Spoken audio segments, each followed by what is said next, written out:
We're going to have a very strange pinch runner now.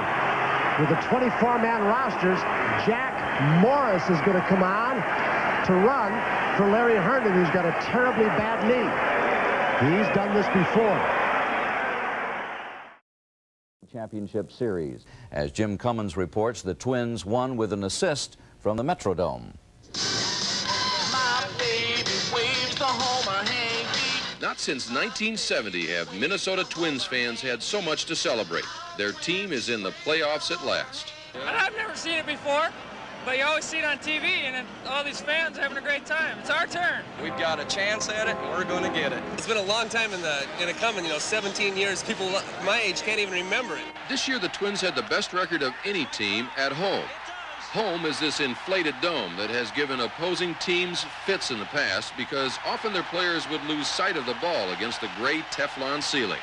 Some opponents just don't like playing indoors. I don't have anything against domes, except to me it's, I want to see the sky.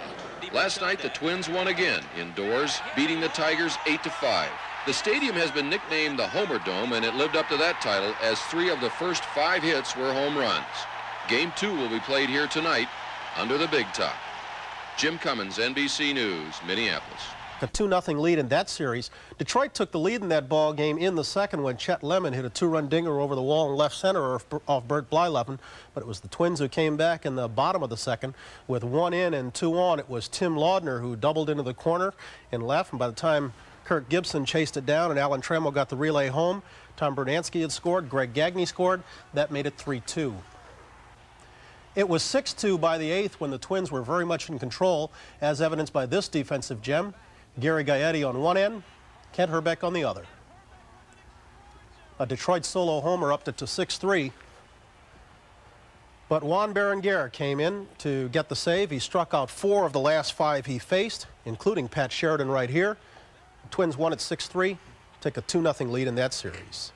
And Mike Schmidt and Willie Randolph have joined us again to take a look at what's going on. Are you surprised Minnesota's beaten Detroit's best 2, Jack Morris and Doyle Alexander? Not really, not really. They play with a lot of emotion in that ballpark. The crowd's behind them 100%, and they can do that too. They can put some numbers on the board. Have you yet sensed an answer as to whether or not the Tigers left all their emotion in the last week of the season? I'm still not convinced they did. They just ran into a very emotional ball club right now. They're trying to do their best, but Minnesota's just playing just this inspired baseball right now. Let's talk about taking people out, because Sparky Anderson is having problems on that side. It has become obvious in this series, Willie, I think, that Sparky's relief corps is not what he'd like it to be. Yes. I mean, in Game 1, he tried Henneman, and Henneman obviously wasn't the answer. Walked the bases loaded. He came in with Hernandez, a guy who was a former MVP when they won the championship, and it was Hernandez who got lit up by Don Baylor for the winning run. And by contrast, Minnesota has Jeff Reardon. When Reardon comes in, the ball game's very much in control. Is the bullpen the key to the series now? Well, I mentioned in the first show that Henneman and Hernandez had to come through for them. First game, they didn't do the job, but yes, it's still a key. You have to be able to get to those guys, and they have to shut the door, just like Reardon's done. He's been their stopper all year, and now you have Berenguer who's coming to the scene now, who just blew him away last night, and we're shooting them down. So the bullpen's very important, but the Tigers have to come up with a solution there. What do they have to do besides the obvious? Well, to get back home and show them right away that, you're in our ballpark now, and we're going to show you how to play the game on our turf. You told me on Monday that you liked the Tigers. Do you still? I still like them. I really do. I think they're going to play well at home, and, again, things change around a little bit, but I think they're going to show that they're a better ball club.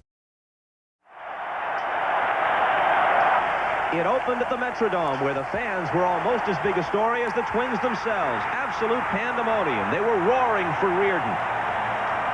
There was bedlam for Berenguer, and the Twins' bats and bullpen finished the Tigers off twice. Now, what a change of scenery from AstroTurf and controlled climate at the Metrodome to venerable old Tiger Stadium, where we'll definitely feel the October chill. They've been playing baseball on this very site since the turn of the century. Cobb and Greenberg, Gehringer and Newhouser, Kaline and Kell, Lolich and McLean. Today, the Tigers will try and wake up the echoes and get back in the series. Tiger Stadium, where the home club always plays exceptionally well, and as you know, just about any stop along the road seems to spell trouble for the Twins, who had the worst record away from home of any division or pennant winner in baseball history. Hi, everybody. Bob Costas along with Tony Kubek. The Twins are flying high. They accomplished some significant things in the first couple of games. They beat the seemingly unhittable Doyle Alexander, considering the way he'd been throwing down the stretch for the Tigers.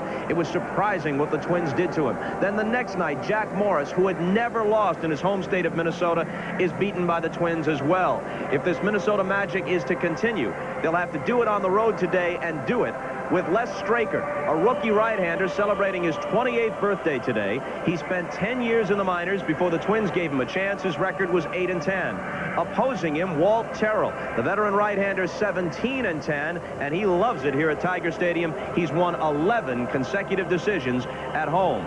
Now, there have been teams that have bounced back from 2-0 deficits, from 3-1 deficits in both the playoffs and the World Series. But no team has ever fallen behind 3-zip and then come back to win in baseball's postseason. The Tigers know it. Kirk Gibson knows it. Here he is with Tony. All right, thank you, Bobby. Kirk, do you have this team right where you want them? Are you setting a trap and they're about ready to fall into it? You're in trouble. I don't think we're in trouble. I don't think we want to step in our own bear trap, though. But we, of course, would like to be at least a split, but we're down 2 games, and by any means, we're not conceding at this point. They say of many teams, whether it's the Cardinals kind of ride Jack Clark's shoulder. They say of the Detroit Tigers, when Gibson's bat is going, we are going. You've been in the slump more than just the first 2 games. I think I have when I'm on, I do produce a lot of runs by my power and with my speed, and I haven't up to this point. But, we have the type of ball club that it just doesn't have to be Kirk Gibson. Of course, I would like to do the job and do a better job than I have been, but I've been struggling a little bit this year and had a hard time getting in a groove. But I don't have time to worry about what I've done in the past. I've got a thing at hand today, and I got to go out and try to produce with my God-given ability and try to put some runs on the board for us. And like you say, we got to get a victory under our belt today. Are you pushing a little too hard? I think if we're guilty of anything as a team, it's probably of trying to overachieve, and I think that's a natural human instinct. But we do have to go out there and try to relax, and I'll try and do that the best I can today. And as I said, go out and do the things that the Lord gave me the power to do. Has there been a letdown through those 7 tough games against the Toronto Blue Jays to clinch the title, especially the last 3 here were very, very tough ball games? They were tough. It's hard to say. I mean, as a player, you don't feel like you're letting down. All you can really do is go out and come to the park and prepare yourself mentally and physically the best you can. And when you get out there in the field, and you're just going to give what you can give as an honest effort. That's all anybody as a player can do. And hopefully things will fall into place our way. There's been a couple breaks that went the other way, and hopefully they'll turn around today. Well, you're back. You want to be right at home where you guys play very well. Thanks, Kirk. We'll be back right after these messages.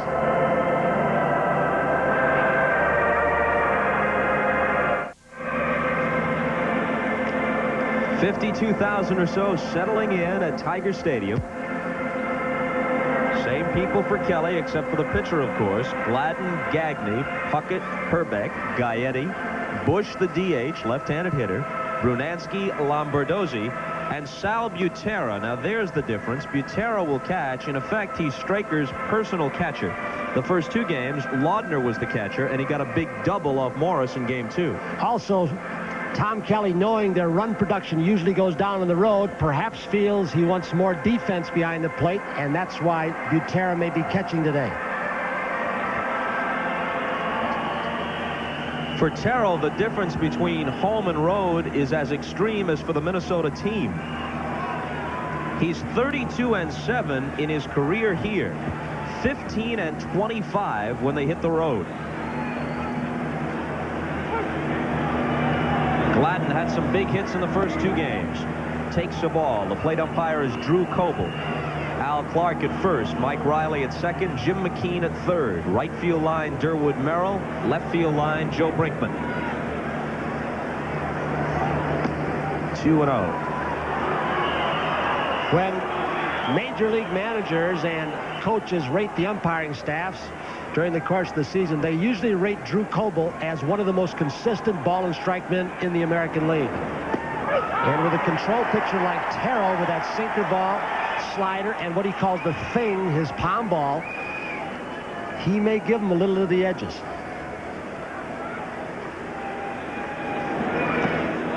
That one dips low, 3-1. Terrell came over to the Tigers from the Mets prior to the '85 season in the deal that sent Howard Johnson to New York. These are career figures. Talk about Jekyll and Hyde. And he walks him. So Gladden, who stole 25, is aboard to start the game.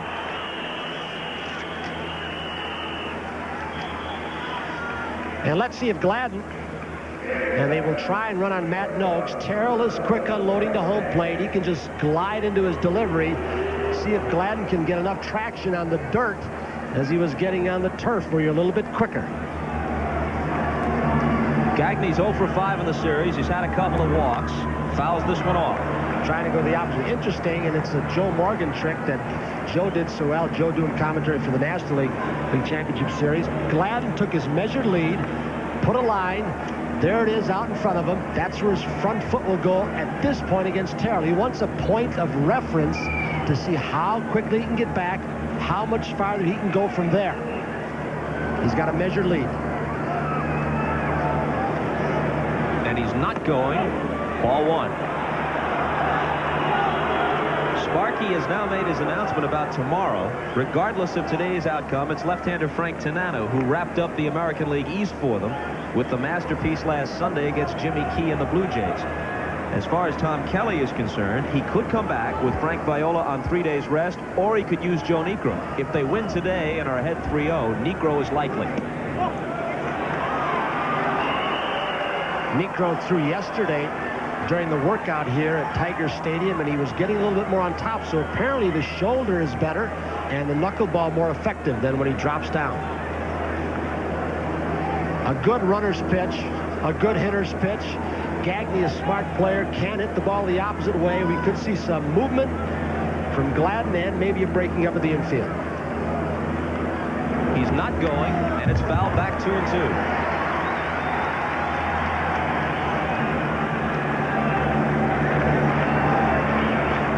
Will he go this time? Nope. And it's fouled out of play.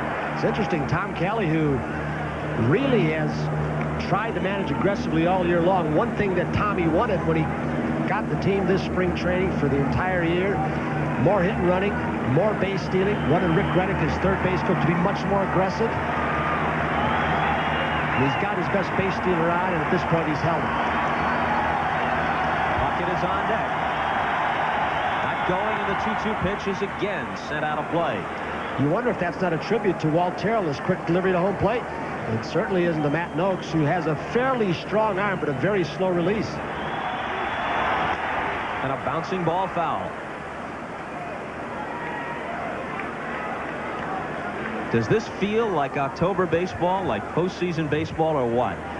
You look down from a broadcast booth that's the closest to the field in all the majors. You can literally hear conversations at home plate. And that's part of the appeal of baseball. For the next 3 hours or so, you folks at home, the folks sitting here, it looks as if it could be 1957 as well as 87. So settle in with us.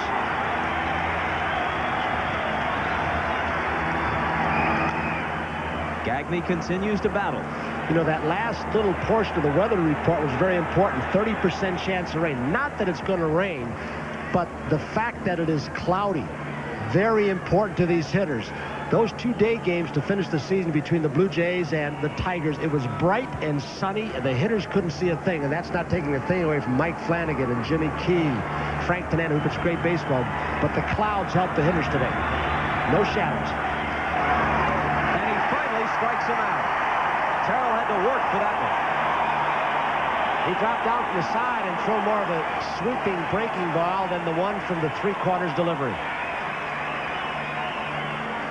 Well, now here's Puckett, who's 1 for 8. His one hit was a big game-tying double in the 8th inning of Game 1. But he hasn't broken loose yet. When he does, watch out. You remember those back-to-back games he had against the Brewers in late August. He was 6 for 6 in the first game, and in the field took a grand slam away from Robin Yount, pulling the blast back over the fence. Then the next day he comes out and gets 4 more hits, 2 of them home runs. some scouts I've talked to, advanced scouting for the Giants and the Cardinals here, pitch out, think that Kirby's bat's a little slow now. When he had that 6-for-6 day, Oliva said, come on, you're not swinging the bat. He was able to really generate more bat speed. Now he seems slower again, and the ball's sliding off his bat to right field. Every time he's made contact, with the exception of the double to left center in game 1, he's hit it to the right side. 2-0.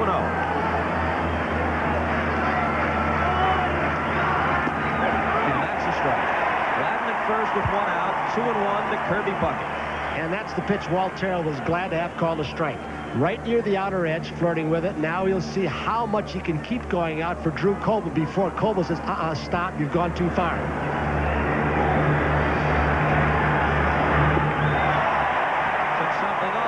Was fooled. 2-2.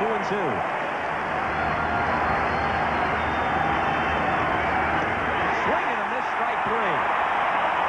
So after walking Gladden, Terrell comes back to fan Gagne and Puckett.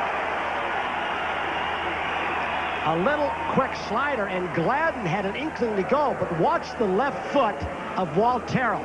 He does not pick it up, no high leg or knee kick. He glides into it, and there were 2 false steps from Gladden at first base while this was going on, but he couldn't get a jump, so he held. Dropped down again with a little quick breaking ball. During the regular season, Herbeck was the Twins' biggest hitter against the Tigers. Hit .390 with 4 homers. And he had a home run off Morris in game 2, which is his only hit in this series. And immediately, the first pitch to Herbeck, Terrell is going to see how much Drew Coble will give him on the outside corner to left-handers. Foul back. 1-1. As is the case at the Metrodome, this park favors the left-handed hitter, especially if you pull it. It's 325 down the right field line, 340 to left. 440 to dead center field, deepest dimension in the majors. Twins have 2 left-handed bats in the lineup, Herbeck and Bush, and Sparky Anderson has 6 left-handed bats in his lineup to take advantage of the short porch and right. There he goes. The throw from Noakes looks like a good one, and Gladden is history. The Terrell quickness to home plate.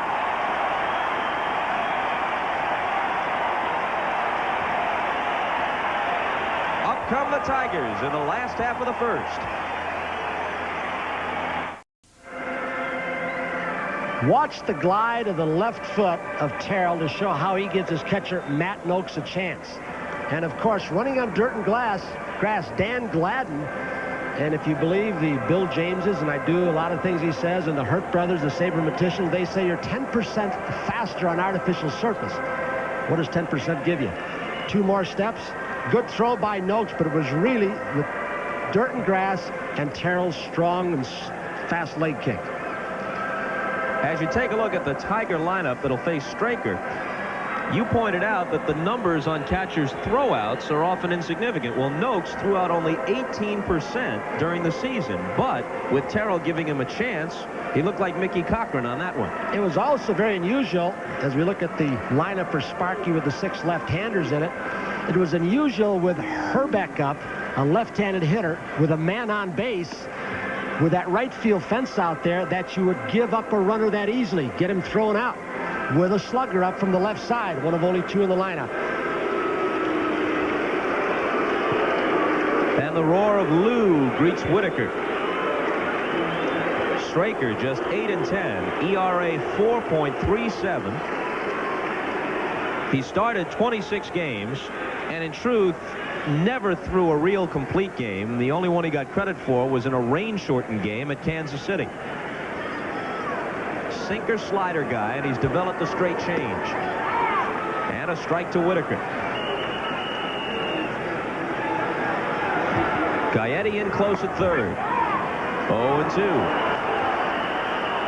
Straker's celebrating his 28th birthday, and his parents are watching on international TV in Maracay, Venezuela. The first time they've ever seen him pitch a major league game.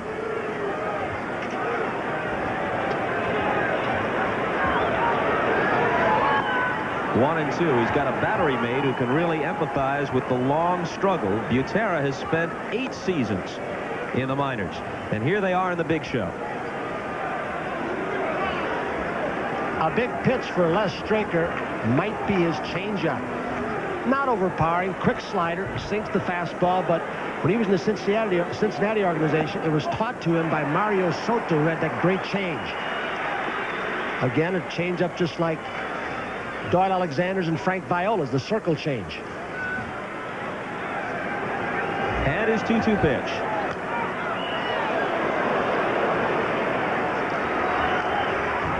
And we flinch on that one as it comes right back at us.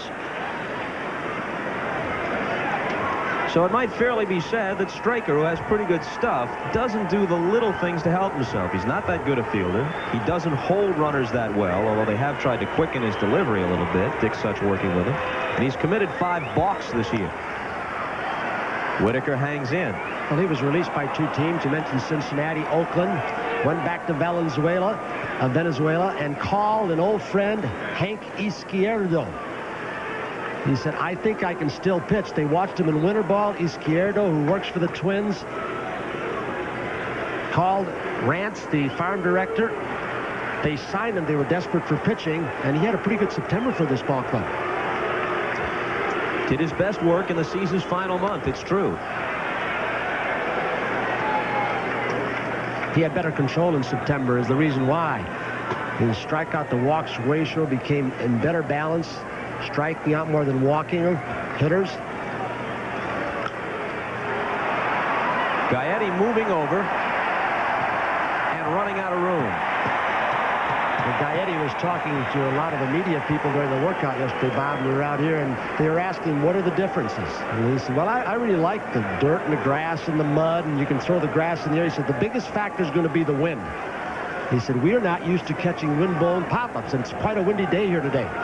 It's something you've got to get used to when you get out of the controlled conditions of the dome. Blowing in from right field, but don't let that fool you. It swirls, and look at the center field flag, so the ball could actually be carrying to right field today. Whitaker has spoiled 5, and now he takes one high. Full count. The Twins' lack of pitching depth among their starters is no secret.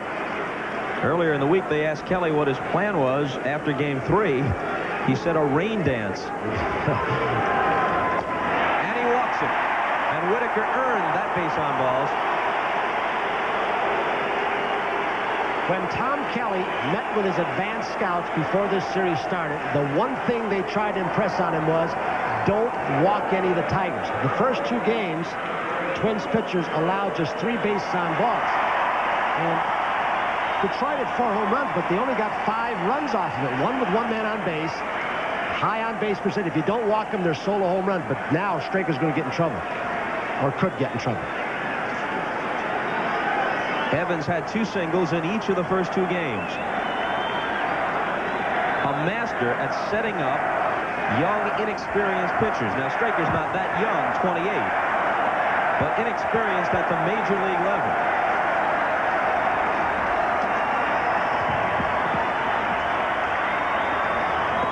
And that's a ball high. Tony, you've been making this point for years now. With pitching being thinned out around the major leagues, you've got a lot of inexperienced pitchers that cagey veteran hitters take advantage of. Well, this year, Evans hit 34 homers. As you look at the shift with Gaetti pulled way off third. Whitaker's back. Get this, 20 of Evans' 34 home runs have been hit off pitchers in either their first or second year in the major leagues. 1-1. He has such a good eye that he can work the count around to 2-0, 3-1 frequently and sit on pitches, and especially here, he'll drive them into those seats. You'll hit deep in the count, you'll hit ahead in the count, you'll hit mistakes that young pitchers make more frequently than the old timers. 2-1. Let's check the book on Darrell Evans. Steve Horn of our staff has been talking with scouts and catchers around the major leagues to come up with a consensus. You agree with that, Tony? Yeah, low ball hitter, fast hitter, yes, but that does not mean that in certain situations, ahead in the count, that he will not look for a breaking ball. It's a matter of that adjusting and readjusting to what they're doing with you. Another advantage a hitter with his experience has. He watches a pitching pattern from the bench, and Evans is a left-handed hitter in front of him in this situation. So he watched how Straker was working Whitaker, and he has a pattern to go by before he steps in the batter's box. Whitaker at first, nobody out. The 2-2 pitch. Full count.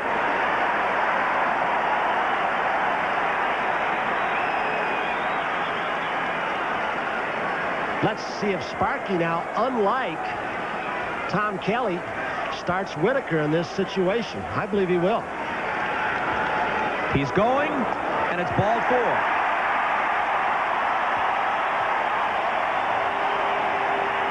He just aimed that ball trying to throw a strike. Didn't have a whole lot on it. In fact, it came up there almost like a changeup, and that'll bring Dick Such out.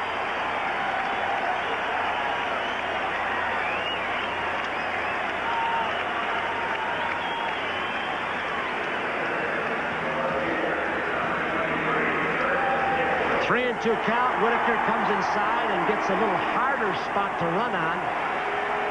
The edge of the grass.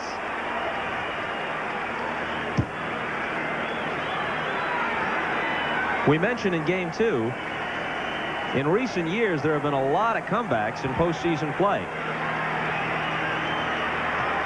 Tigers are trying to add to that story. Gibson shows the bunt and takes a ball. And that's all it was, a show.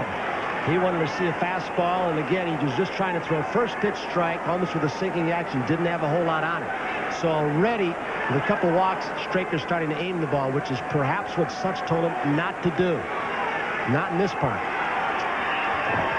Trammell is on deck. This one's in the air, harmlessly to left. Gladden has it. And that's what Kirk Gibson's been saying all week long. I'm pulling off the ball. They buried him inside so much, inside and high with the strikeouts. He's trying to get the barrel out, opening the hips too much. And now, even when they go away as that pitch was, he's leaving the ball pulling off, and he's just having a weak swing the other way. Last year, you have the Red Sox down 3-1 and down to their last out. They rally. You have the Mets down 2-0 in the World Series. They turn the tables on the Red Sox. You have Kansas City in the playoffs and series in '85, overcoming 2 consecutive 3-1 deficits. You have the Padres down 0-2 in the '84 playoffs, coming back to win. So recent history ought to provide a little bit of enthusiasm and optimism for the Tigers. A broken bat comebacker. They get one at second. On to first, safe. Gagne got his feet twisted up around second base, and then it looked like he got the ball caught in the glove. It was a jam shot, so Trammell does not get a good jump out of the batter's box. Let's see if we can pick up Greg Gagne. Made a very awkward pivot. Evans got a good jump to put a little pressure, but it wasn't that much pressure.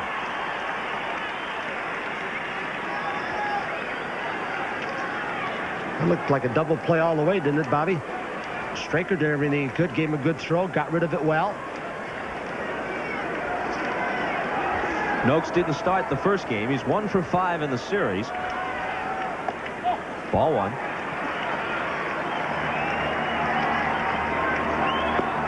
In there.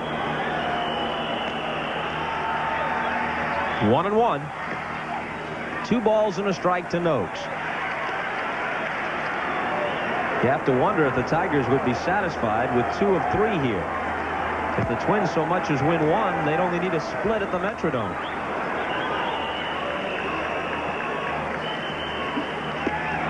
Noakes goes down swinging on the changeup from Straker. So he walked 2, but he strands 2. And after 1, no score in Detroit.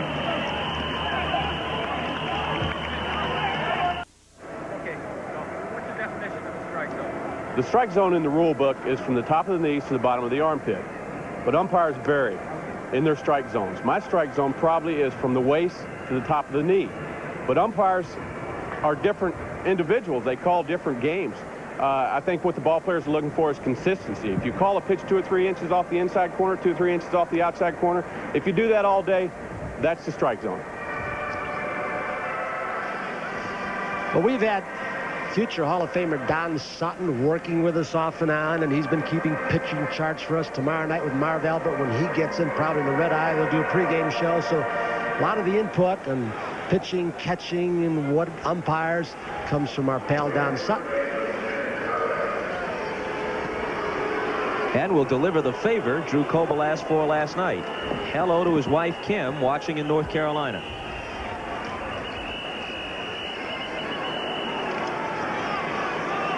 Always happy to ease marital relations. One of the functions we perform happily here. Herbeck, Gaetti, and Bush. Kent was at bat when the runner was thrown out stealing to end the first. Here's Gibson in left for the catch. So like they've tried to do to Kurt Gibson, who just caught that ball, they've been trying to get the ball in the fists of Herbeck, and that's what it appeared that Walt Terrell did. Be interesting to see. We'll see with Drew Coble's comments, the consistency of the strike zone, but also how much more he might give to Walt Terrell, a control pitcher, than he will give to Les Straker, who is known for not having such good control. Sometimes subconsciously it affects the umpire's calls. Gaetti 3 hits in the series, all for extra bases, 2 homers and a double. The whistles you might be hearing in the background come from the Minnesota Wives section.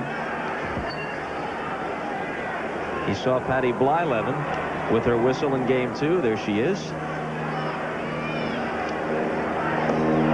Well, you remember when Bert was with the Pirates, Bill Madlock and the We Are Family crew, she started that over there. They were blowing the whistle. She brought it over here, and it was just absolutely crazy in Minnesota. Alex Gramis had to cover his ears the last 2 innings he coached over there. Big cut and a miss. 2-1 to Gaetti. I believe that was the first time Walt Terrell threw the thing, the pound ball. Let's see it drop down. Off his fist, rolled to Whitaker. 2 out.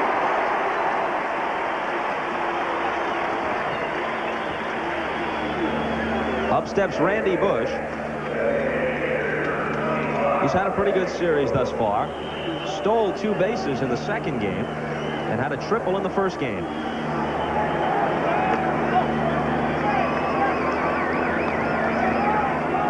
Terrell will take low ball hitters and pitch them low out of their strike zone. Actually pitch beneath their strength. It's interesting. An American League manager who prefers to be nameless talks about home plate in this year. We'll try and show it to you along the way. Home plate is actually canted, tilted toward right center field, just this tad. And this manager said, he said, they're going to call me crazy if you quote my name. He said, I think it gives the advantage to the right-handed pitchers for the Tigers. Pitching to left-handed hitters, they get more of the outside corner. It deceives the umpire. Popped wide at third. Noakes and Brookins in pursuit, but it's out of play. You don't buy that. I'm just saying an American League manager said that. All right, let's take a look. Our crack production crew drew lines parallel to the edge of the home plate. And I think if you went down home plate, it's even a little more exaggerated, but it shows you it's off-center a little bit. I wonder if that home plate bothered Cobb, and Gehringer, Greenberg. Not as much as they bothered the pitchers. 1-2. He went after it. Now Noakes is going to have to throw down to Evans to complete the strikeout, and there it is. So 3 strikeouts for Terrell through the first 2 innings. He's not really a strikeout pitcher. And we move to the last of the second. They start up a wave at Tiger Stadium, and this is one of the first places where it hit in terms of baseball. They were doing it like crazy during that Bless You Boys season of 1984.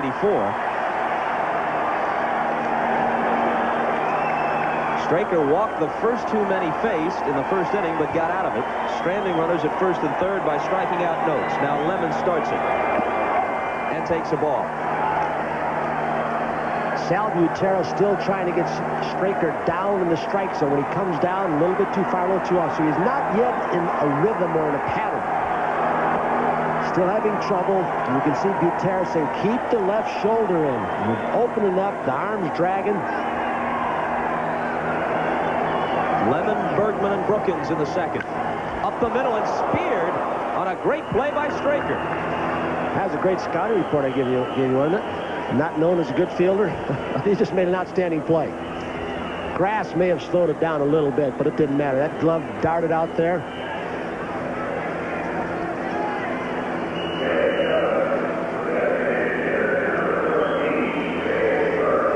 So perhaps all the fungal work with pitching coach Dick Such, rifling fungal balls off the turf back at him, has paid off.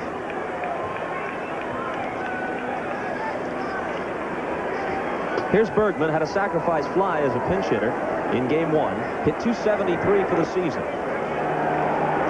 Terrell with the sign, and Straker back to work. Change up, he reaches for it, and that will drop untouched in foul ground. To give you an idea of the kind of upset that might be brewing if the Twins pull this off, not counting the strike season of '81, prior to this year, when the Twins won '85, there have been 7 division winners with fewer than 90 victories. Only one has advanced to the World Series. This one is hit in the shallow left. Gladden drops the shades and makes the catch. However, Sparky Anderson was the victim. The only time a team with fewer than 90 victories won the playoff. The Mets of 1973, a huge underdog, upset his Big Red Machine.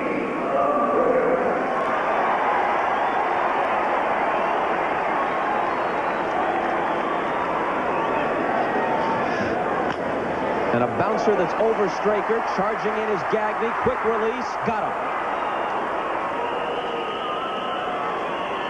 So 2 are complete at Tiger Stadium. And we'll be back after these messages from your local station.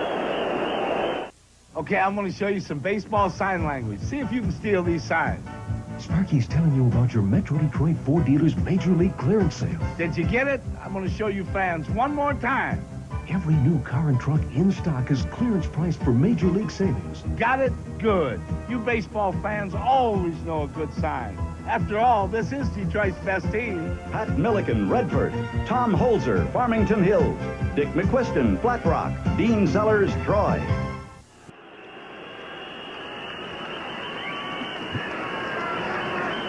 The ballpark on the corner of Michigan and Trumbull, Tiger Stadium, as we move to the 3rd. Brunansky to start it, followed by Lombardozzi and Butera.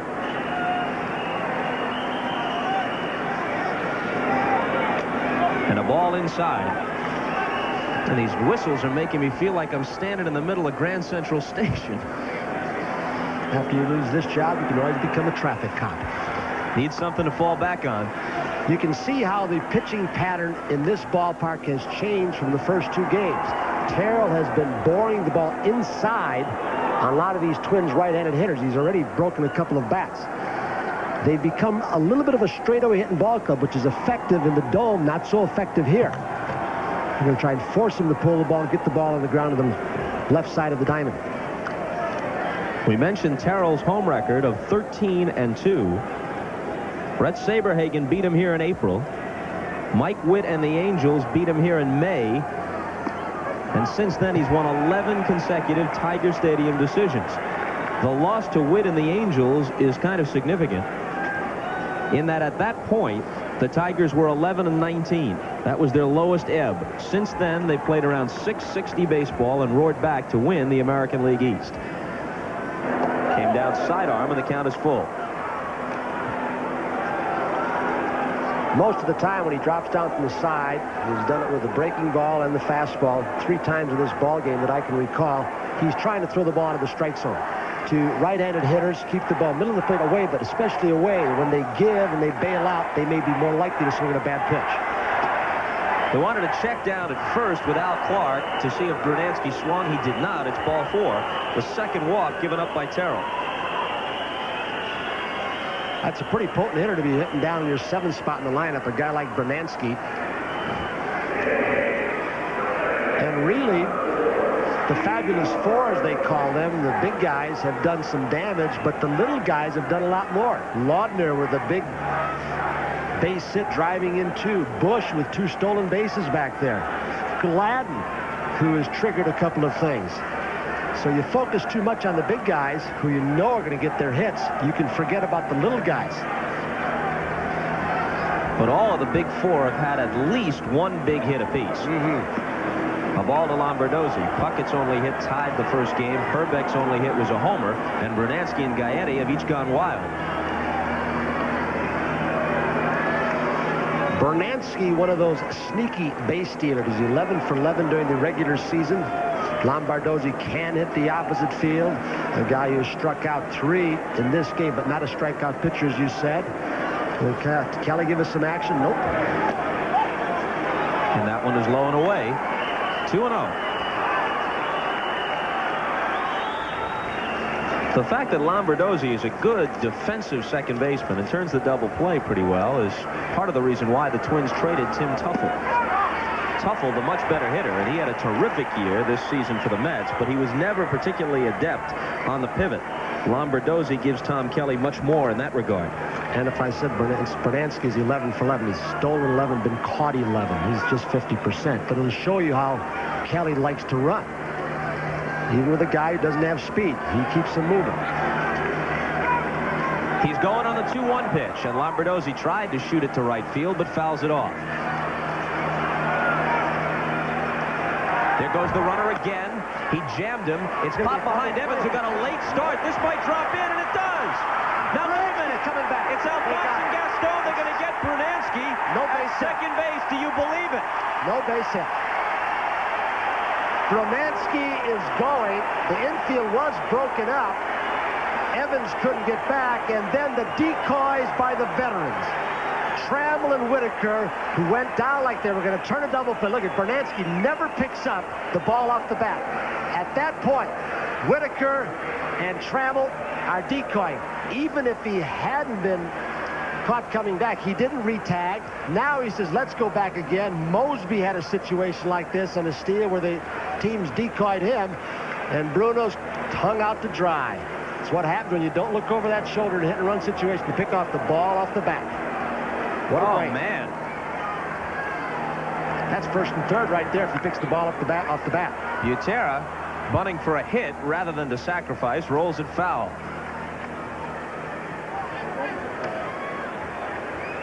And that almost looked like a bunt and run. Because Lombardozzi was almost in a delayed steal situation. And he started off the bag, and Butera thought he could break up the infield and bring him in. And there goes the runner. Here's a slow bouncer up the third base line. Brookins' play has to be to first. And Lombardozzi is in scoring position with 2 out. Tell you one thing, Brunansky has made it to the Albert Achievement Awards Hall of Fame with that one. Looked like a vaudeville act. Gladden had a walk in the first, subsequently was thrown out stealing.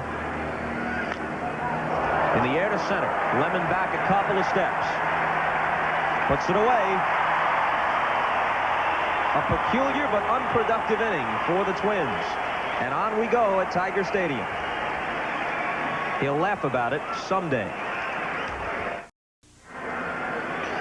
Well, it happens to the best of them. Robbie Thompson, who's in the other series with the Giants, was decoyed on a play at second base during the regular season where they made him think the ball had gone through to center field. He came off and they tagged him out. And look at Brunansky.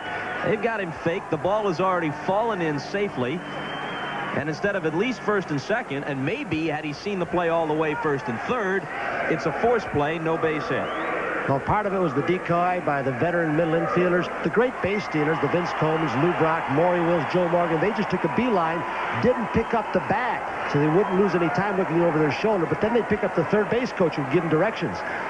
But Brunansky should have been looking over his left shoulder. Sheridan steps in. And a strike to him. Neither team has a hit as we move to the last half of the third. This one is hit down the left field line. Gladden chasing it, won't get it. Quick pickup. Sheridan wants a double, and he runs well, and he's in there.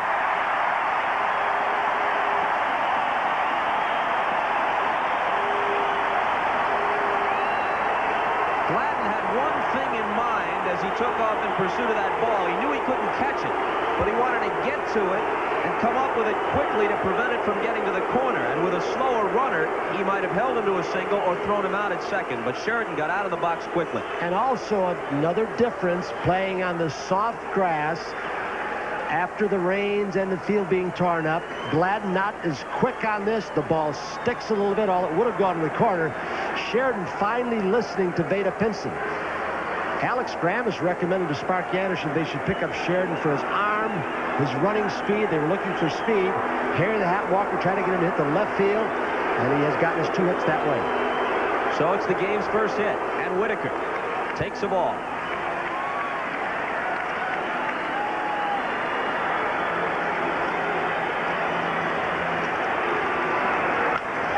Well hit, base hit.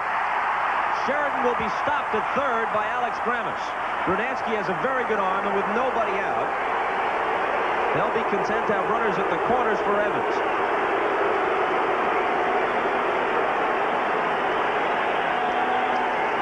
Something else about Tiger Stadium, in addition to the fact that Brunansky is a good right fielder with a strong arm, it's a little bit shorter out to right field, and so it's a bit like, not quite as extreme, but a bit like left field at Fenway in that the outfielder is closer, the ball gets on him faster, gives him a better chance to throw a runner out or hold him to a single base. Rookie pitcher, hitter, tight spot. Bounce foul. You can see the smartness of some of these hitters now that they're back here. Looking to the right field fence. Whitaker knew he had to pull the ball, at least get Sheridan to third base with no outs. Evans now, you can see him turn the top hand over, try and hook the ball, and try and get the ball in the gap through the right side with Herbeck holding the runner on. A lot of good situation hitters on this team. Experience does that for you. The 0-1.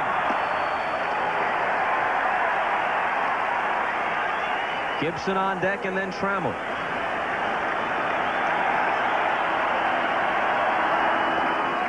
Two and one.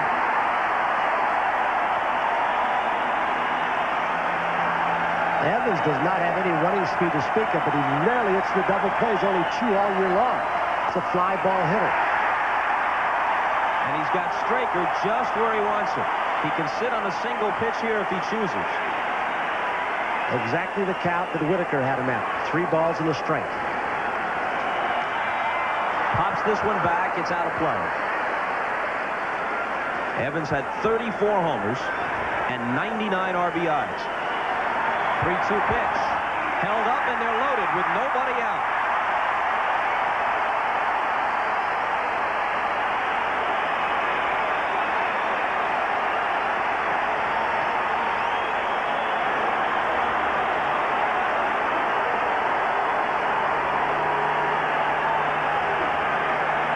For Kirk Gibson, who's just 1 for 9 with 5 strikeouts in the series.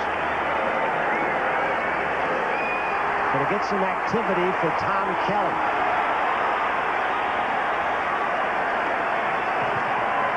Between them, the 3 and 4 hitters in the Tiger order.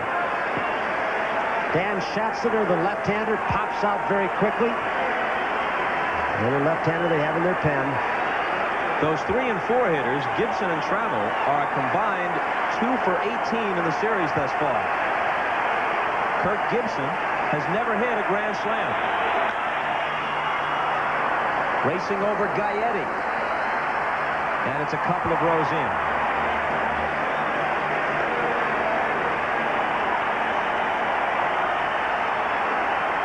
Again on 0-2.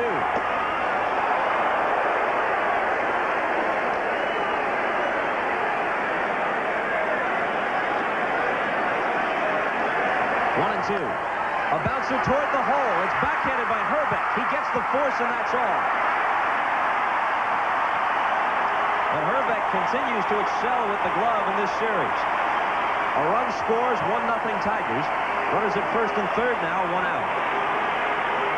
Even though this Tiger team does not have a whole lot of team speed, they don't hit into a whole lot of double plays. Toronto Blue Jays known for having outstanding team speed, hitting more actually during the regular season than Detroit. That's what you call hitting in situations. And now with Trammell up, a guy who's a possible double play candidate, Brunansky showing us how he can range to his left. He's showing us his arm to throw home, or rather Herbeck home to get a player in this series, and now he ranges to his right. You can see some action right here to start of a double play with Trammell up. And Gibson on the move. You've seen the difference already. Straker pitching from behind on the count. 3-1 Whitaker. Base hit to 3-2 on Evans. He walked him. Gibson, he got ahead 0-2, and he had a weak grounder off him. The runner is gone. Butera unloads, and Gibson is safe.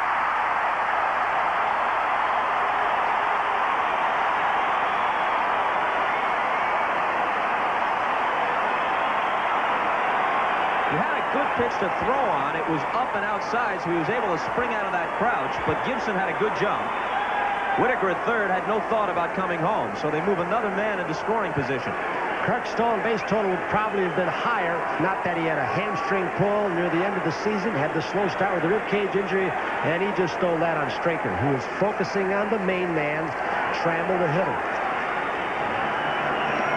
Infield back, they're going to try and prevent the big inning. Even concede a run on that little ground ball in the infield. They'd like to get out of this with one. Did he balk? Yes, he did. He balked.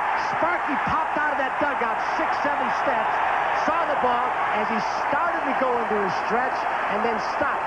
Boy, Sparky was out, and Sparky said that late Lefty Phillips as a kid taught me that what you watch for at every ballgame is never take your eye off the pitcher. Sparky bolted out of the dugout.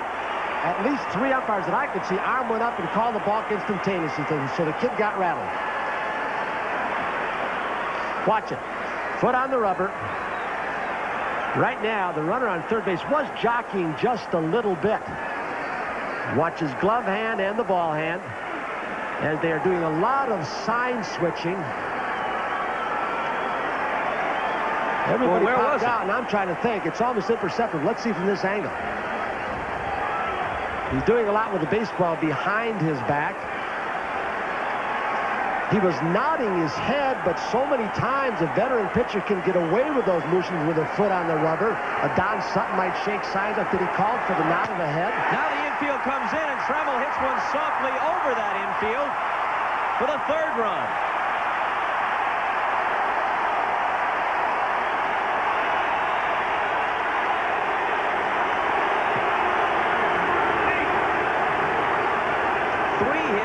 Walk, an RBI ground out, a stolen base, and a balk, and it's 3-0 Tigers.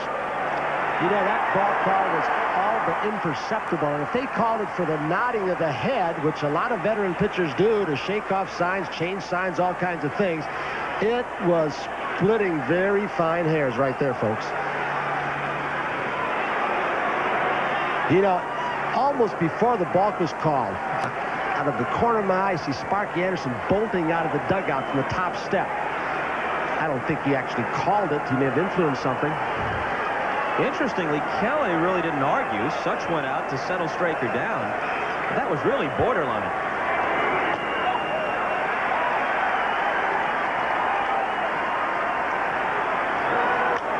And this one's popped up.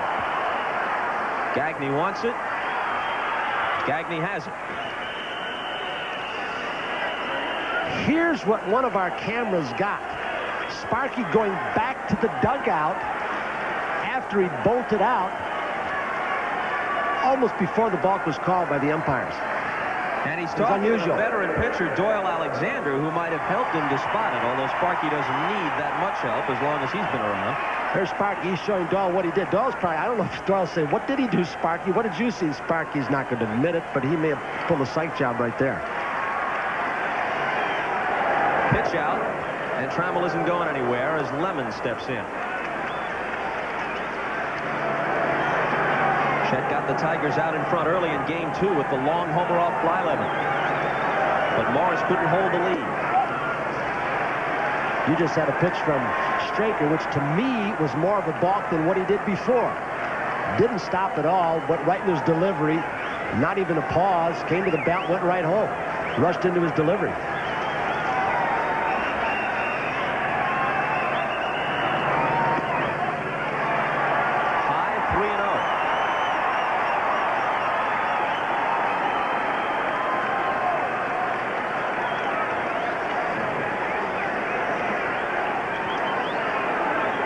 Schatzeder continues to throw in the Minnesota bullpen. With Bergman's left-handed bat up, knowing that Schatzeder may come in to face him, Sparky may give him the green light 3-0. He's taken. Walked him on 4 pitches.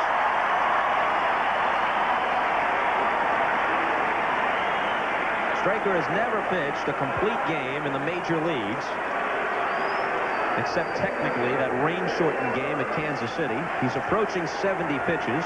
We're only in the 3rd, and Kelly says, all right, that'll do it. So an unhappy 28th birthday for Straker. In comes Schatzeder. We'll be back. So Mr. and Mrs. Straker watching on television back in Venezuela. Proud of their son, but not the happiest outcome for him today.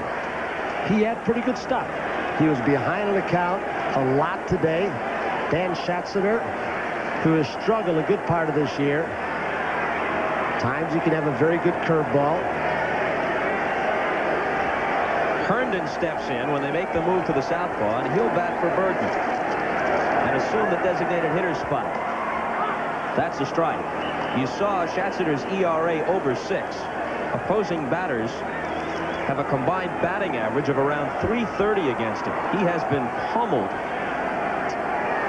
and he's the only lefty Kelly has in the pen. And this one is drilled. Fair ball. Extra bases. 1-run home. Let's see if Lemon makes it. Grandma says, come on. Gladden has trouble with it in the corner. It's a double for Herndon, and the Tigers are close to breaking it open.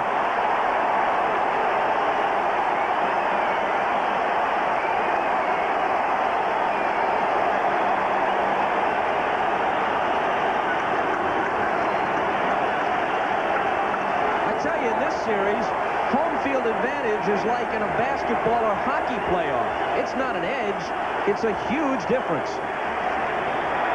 It slows down on the grass, which gives the runner out first a couple of extra steps, and then Gladden on a very tricky corner. Remember all the pads in Minnesota, the ball had dropped down, and they knew how to play it, bouncing off the left field wall. Distance sticks there. Runner scores from first base. How do you get instant popularity? How about Larry Herndon, the final game of the season off Jimmy Key, 1-0. A great pitcher's duel. It's a home run, and now he puts the nail in the coffin of the Twins. Maybe. Oh, yeah, just a little more. There's a lot more to go if they're going to get it. All 4 of the Tiger hits in this inning. 2 doubles, 2 singles, 2 walks, a stolen base, a balk, an RBI groundout, and a fly ball to right center that should end it. Brunansky calls, puts it away, but the Tigers feel a whole lot better about themselves now as we take a look back at a very special Olympic moment. An Olympic moment brought to you by the Prudential, offering a full range of insurance and other financial services. The Prudential. Rome, 1960. America's Wilma Rudolph, second from the right, leads in the Olympic 100-meter dash. She wins and later adds 2 more gold medals here in Rome. Wilma Rudolph, one of the greatest sprinters in Olympic history. I relinquish my seat to Don Sutton for a second. Try and explain that balk to us, because it was really borderline. I think it was really a tacky call, but I think what you will find in baseball is that any person who takes this stretch from a bent-over position is more susceptible to calls like that. As you can see, it's only a slight movement of the head, if we could even spot it at all. Still hasn't moved. Well, yeah, would an umpire have called See, there he like is. This on you? The head came up, excuse me, Tony, the head came up just a second there. Now, a guy standing upright is not going to get that call, but a guy who has been over starting his stretch, any movement looks like the beginning of the stretch. Okay, let me play the devil's advocate. So many times a guy stands straight up, and then he goes in the crouch to get his sign. That's a balk too, isn't it? That's much more of a balk than what he just did. Yeah, but I think once you start crouched over, any movement, they're going to think that that's the beginning of the windup, and that's why he got nailed. What about the question Tony started to ask? Would it happen to Don Sutton? would it happen to a veteran pitcher as opposed to a rookie like Straker? What a combination psychologically. Respected veteran manager in Sparky who put the thought in Cobal's head, and a rookie pitcher like Straker. I think that there are a lot of advantages to being a veteran ball player, and that's certainly one of them. I think the strike zone widens a little bit, and I think you can get away with a few things that a young guy's going to get nailed with. You know, to take a little bit of the onus off Drew Coble, there were a couple of other umpires at the corners whose hand went up the same time, and somebody maybe at first base had a better shot of seeing Sparky coming out of the dugout than Drew Coble, who was watching the pitcher. We'll never know, but I have to think that Sparky may have initiated the whole thing. What really got the kid in trouble, Les Straker was going 3-0, 3-1, 3-2 consistently. That dug the hole for him.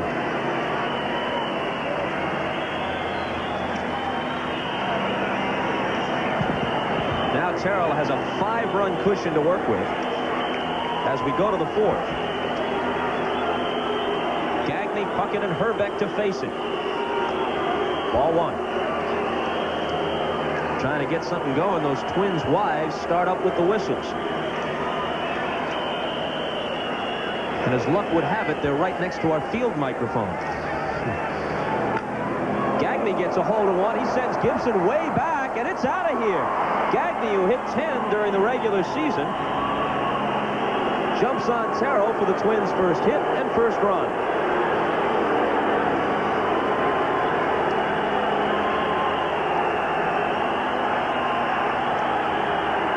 The Tigers did not work out here yesterday on the off day. The Twins did. Right after the workout, Gagne went out to center field where there's a hitting cage with Don Baylor. The Warrior here, they threw the ball back out like they did in Minnesota, like they do in Chicago, Wrigley Field.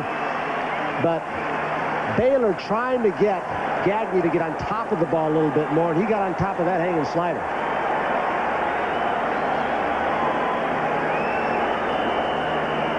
So here's Puckett,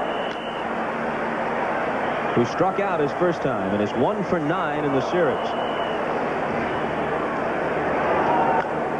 Bouncer. Terrell has it. Score at 1-3 for the first out in the 4th. Terrell's got an extra edge today, as if he needs it with his home record. His hero, the actor George Papard, called him in the clubhouse just before the game. Mitch Albom, who's a very entertaining columnist here in Detroit, asked Terrell yesterday if he could meet one person in all the world, who would it be? You know, a lot of people would say the president, the Pope, whomever. This guy says George Papard. He says, I loved him with Mr. T in the A-team. Herbeck takes a strike. Well, they made about a dozen phone calls, press agents, folks out in Hollywood. They finally locate Papard. A ball down low, and he calls him and wishes him luck, tells him he's going to be watching the game today. The 1-1 pitch. Our executive producer, Mike Weissman, suggests it was a cruel joke. Rich Little actually called. You usually claim those lines for your own. Not when they're that bad. Once again, we remind our viewers we'll be selecting the NBC Miller Lite Player of the Game at the conclusion of the contest. On the outside corner, Herbeck thought he had the free pass.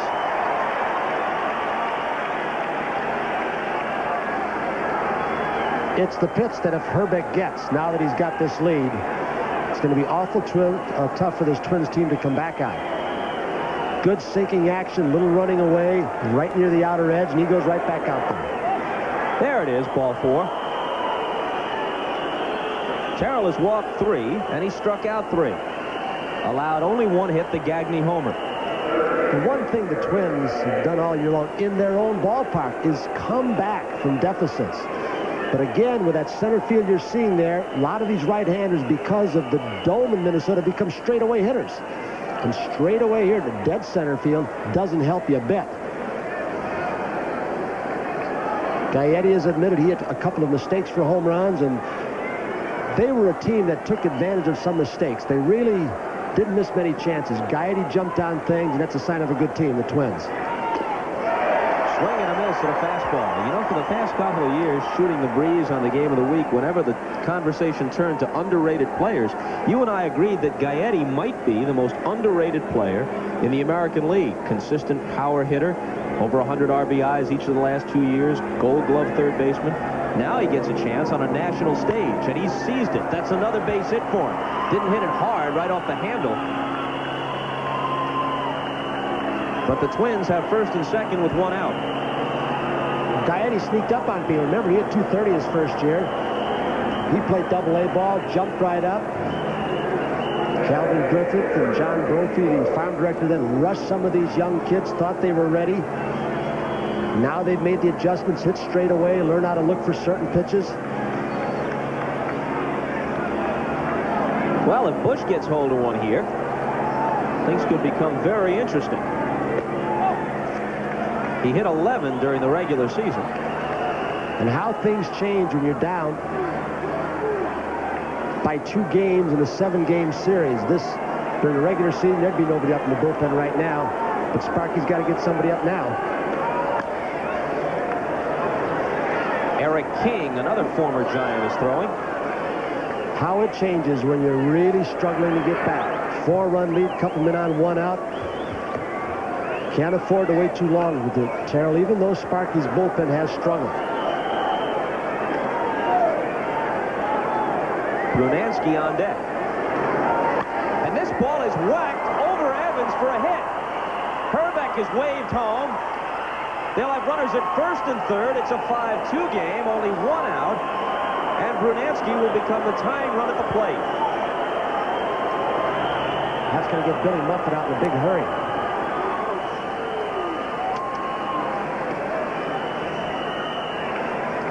You know, I always have to defer to the wisdom of a future Hall of Famer like Sutton, and I wonder if this is what Billy Muffet is going to tell him. I would think that a sinker ball pitcher, breaking ball pitcher as Terrell is more of, many times they advocate a shorter stride so you can get a better angle on the ball and get the ball down. He's overstriding and sliding. It looks like things have started to ride high. Let me ask you a question. Terrell is pitching on 9 days rest. He last pitched the final Thursday of the regular season when he went all the way here and beat Mike Boddicker and the Baltimore Orioles. Now, what, if any, effect does that have? He could be too strong, and it's the old baseball adage, get a sinker ball early. He struck out 2 hitters in the first inning, which may have been an indication that he was throwing harder than he wanted to. Now he can't get the ball down and get the real big sinking action. 0-1 to Brunansky. Got in on his fist for a little pop-up. Trammell in behind Brookins. And a sigh of relief for Terrell. Well, the 2 pitches before that set that baby up. He threw outside. He threw away into Brunansky's head twice consecutively. So many times, 1 pitch like that won't do it. Change a hitter's attitude at the plate. 2 pitches had Brunansky in a little bit more of a crouch, protecting away, and he snaps his bat off inside. So, although Terrell is basically and should be a low ball pitcher, you can see how he did get a hitter out with something upstairs because he had set him up for it. Lombardozzi hit the ball that started the slapstick comedy back in the 3rd. A pop that fell behind Evans in short right. Strike 1 to him.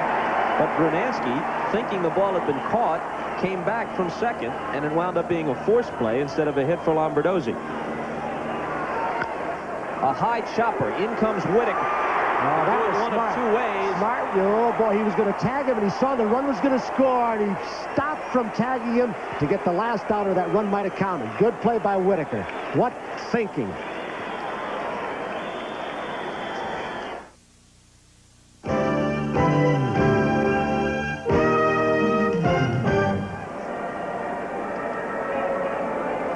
Tony, a terrific point. If Whitaker had decided to go with the tag, especially if Bush had retreated and gotten into a rundown, and if the last out were not recorded at first base, and if in the process the runner comes down and scores from 3rd before the tag is made, well, that run's going to count. And Whitaker, realizing that, decided, I'll just take the throw to first base, and nothing can go wrong that way. Well, when you saw Whitaker take that glance at home plate, the home plate umpire, Drew Coble, had lined himself up with the runner going to step on the plate and Whitaker in the tag, and it would have been so close whether he would have scored or not. Whitaker made a nice play. Just a little thing that could have cost the run.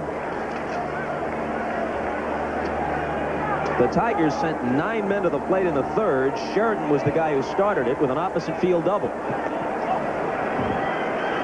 Schatzeder has been with Montreal, with the Tigers briefly in '81, then back to the Expos, and with the Phillies in '86 before bouncing over to the American League. There is such a premium on left-handed relief pitchers. Sometimes it allows guys to hang around a lot longer than if they're right-handers, but he's always had such good stuff and shows such terrific flashes, but not much consistency. The Twins have searched for a left-hander all season.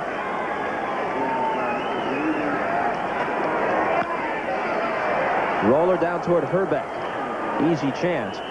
But to find a good left-handed reliever, you got a better chance of finding Amelia Earhart.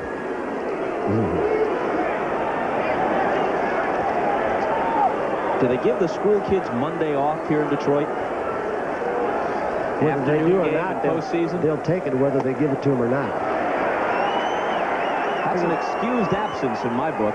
3-1. They gave the kids off for Pope John Paul II, and Sparky took the morning off to go visit with them. I guess they'll give the kids off to watch this game on Monday.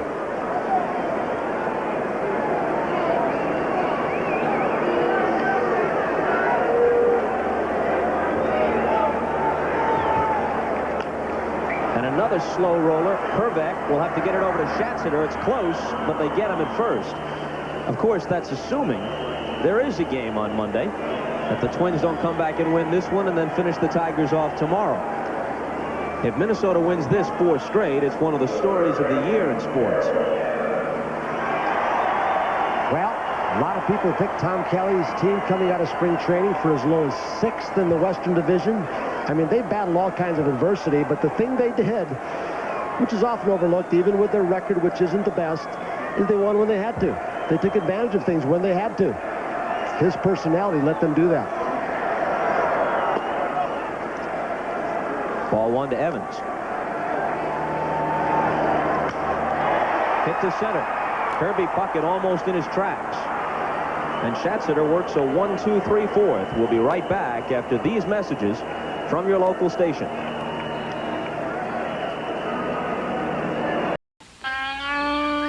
Kroger Rain is a Tiger thing. You make great shopping. You have everything. Kroger Rain. Cut your cost on chicken of the sea, tuna, and oil or water, 3 for $2. Assorted varieties of Kroger vegetables, 3 for $1. And Heinz strained baby food, assorted varieties, 5 for $1. Kroger, I think I love you. The Tigers took a little wind out of the Twins' sails with 5 in the 3rd inning, but the Twins came back with 2, and it's getting interesting. The view from the Goodyear Blimp Enterprise overhead in Detroit. Did that fella have his spinnaker up? Now that you're into boating, sailing? I think that's a private matter if he did.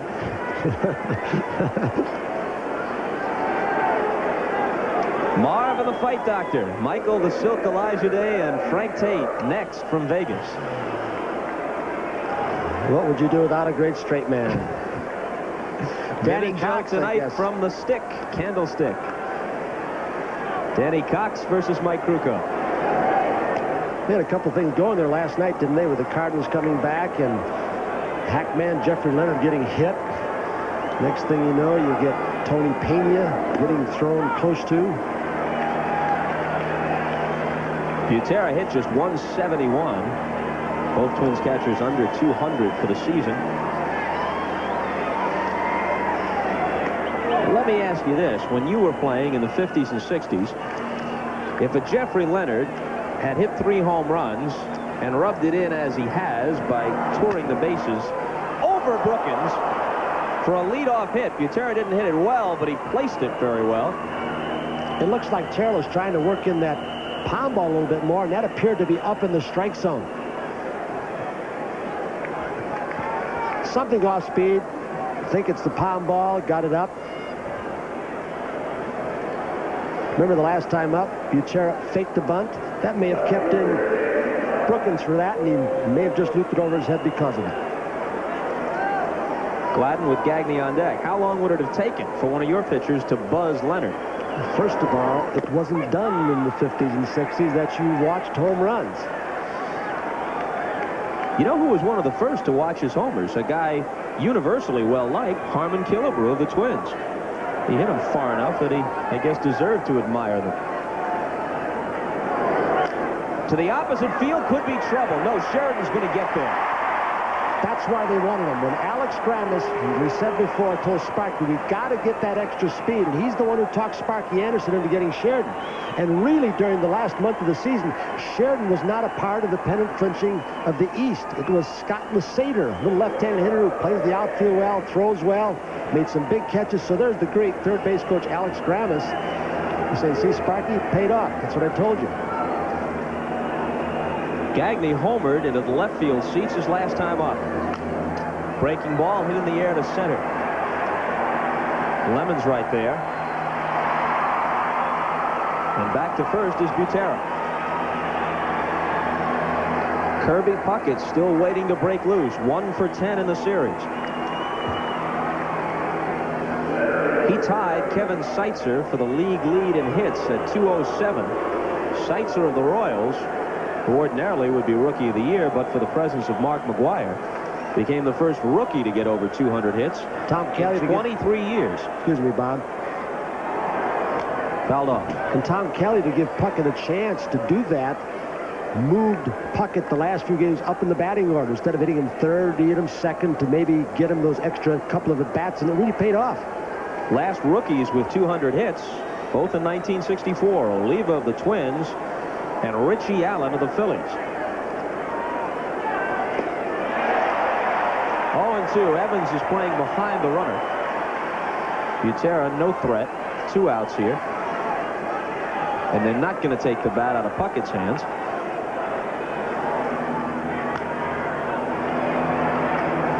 It almost looks, and is this the impression you get, Bob, as you watch Puckett's approach to hitting, like he's looking for breaking balls, because he continues to be late on that last Terrell fastball. And Terrell doesn't throw hard. Of course, when he's been throwing some pound balls, it's all relative, and the fastball looks that much better.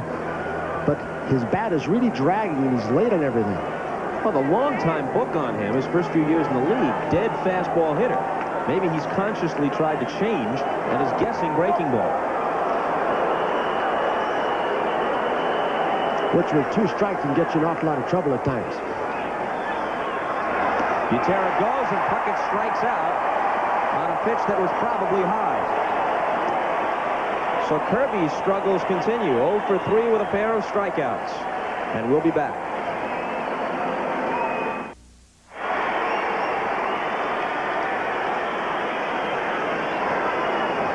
Gibson, Trammell, and Noakes as we move to the last half of the 5th.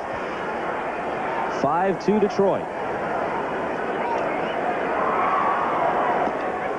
Thought about dragging one, takes a strike.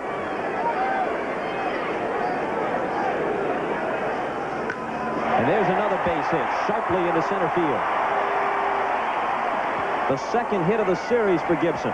And one of the few times in this series that Gibson's gotten the ball from Twins pitchers where he likes it. Down a little over the plate. They busted him upstairs so much, or kept the ball away when he's pulling off. And this is right about down the middle, low, where he likes the ball more than anything else. Shot at center, let's see it. Center field. Look like he'll be down about the middle of the plate, and that's where Gibby likes to go down and get it.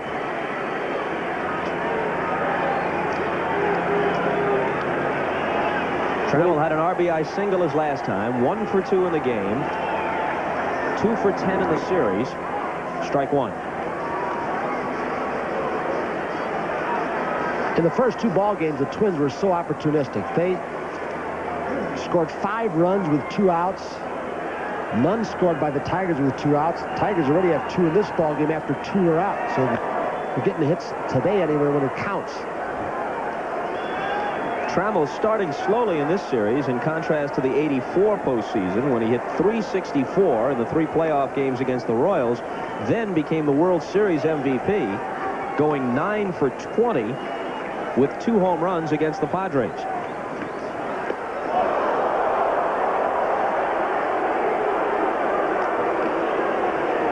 Trammell's approach to hitting has changed throughout his career about 3 distinct times. He wasn't very strong, pecked away at the ball, was somewhat of an easy out early. Then Gates Brown got him, moved him way off the plate, learned to cover the outside part of the plate. Now that he's in the 4 spot, he's going back to right up on the plate, and he'll be selective in and out. Called strike 3. Trammell makes a left turn and heads for the dugout.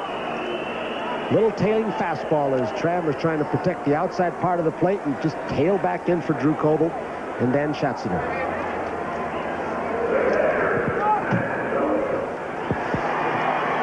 Keith Atherton loosening up for the Twins.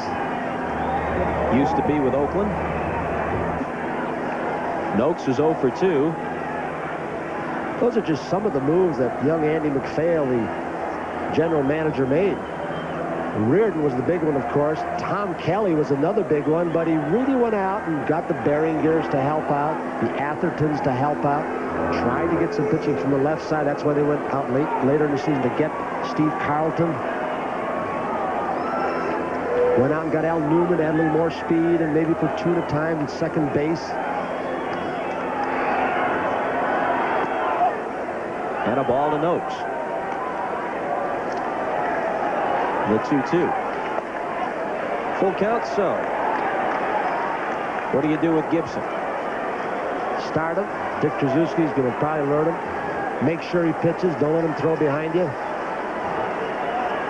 I think he will. Sparky may think he wants Lemon's bat up there so he doesn't have a strikeout and a throw-out.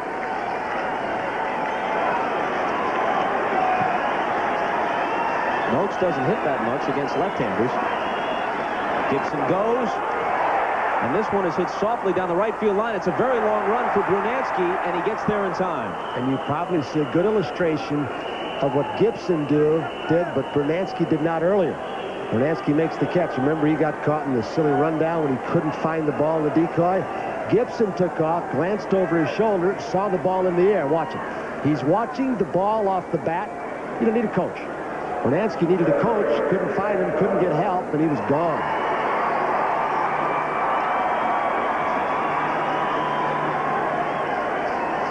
Noakes had a pretty good curveball to hit. 3-2 and just got under it. Lemon's 0 for 1 with a walk. He had a smash back to the mound on which Straker made a good play in the second. Pops this one back. Herndon is on deck. He batted for Bergman in the third and delivered a double and remains in the game as the DH.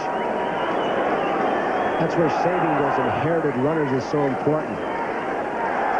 Sparky did put the right-hand hit up. There he goes. And the throw from Butera. In there. Pretty good throw by Sal. But Gibson is in safely. Second stolen base of the ball game for Gibson, and you see how much he means. You got a breaking ball. A little bit more difficult to throw off. But basically, he just caught a rhythm that Schatziner was in.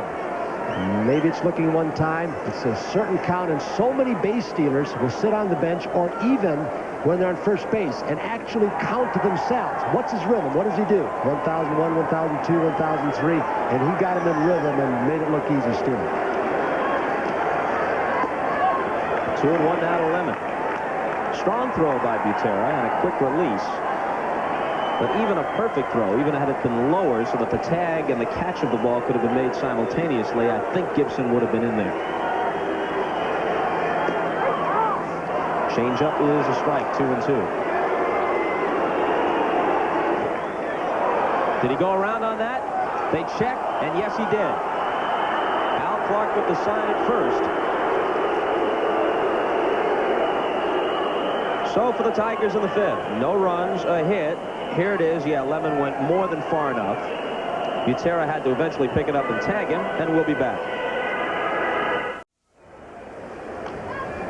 Significant anniversary in Tiger history. 19 years ago today, they complete a comeback from a 3-1 deficit. Mickey Lolich wins his third game of the series. On 2 days rest, he outduels Bob Gibson in St. Louis in Game 7. And that was when Gibson was all but invincible. He'd won 7 straight World Series games. This is the last out. Tim McCarver fouls out to Bill Freehan. And let the celebration begin.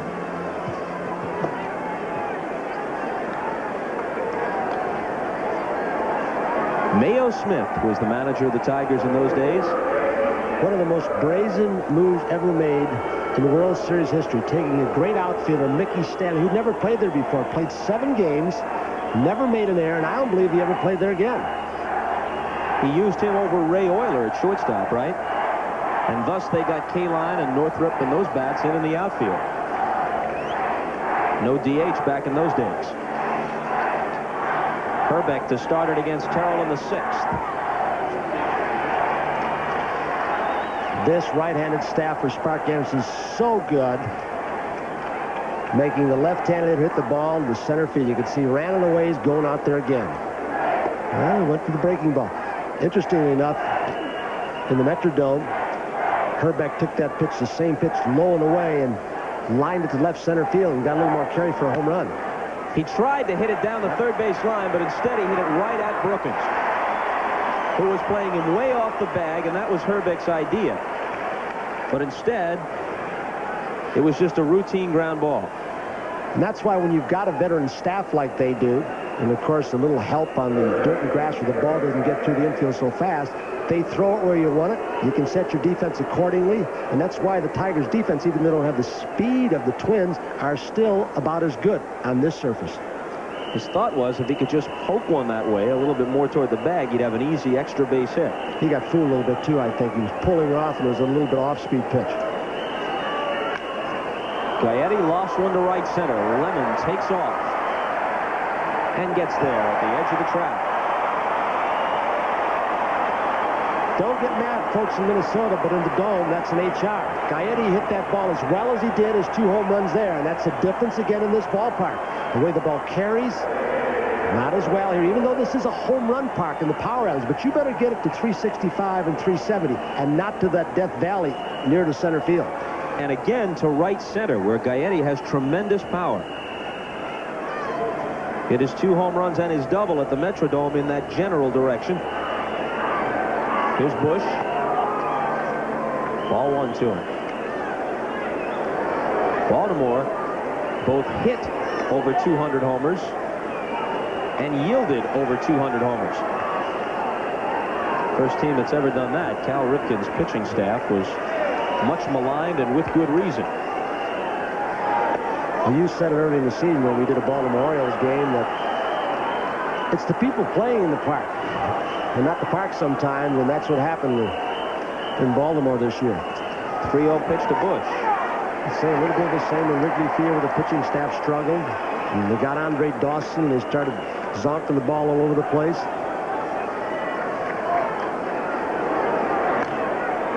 Full count now. Yeah, you know, they talk about Busch Stadium being a difficult place to hit home runs, and it is.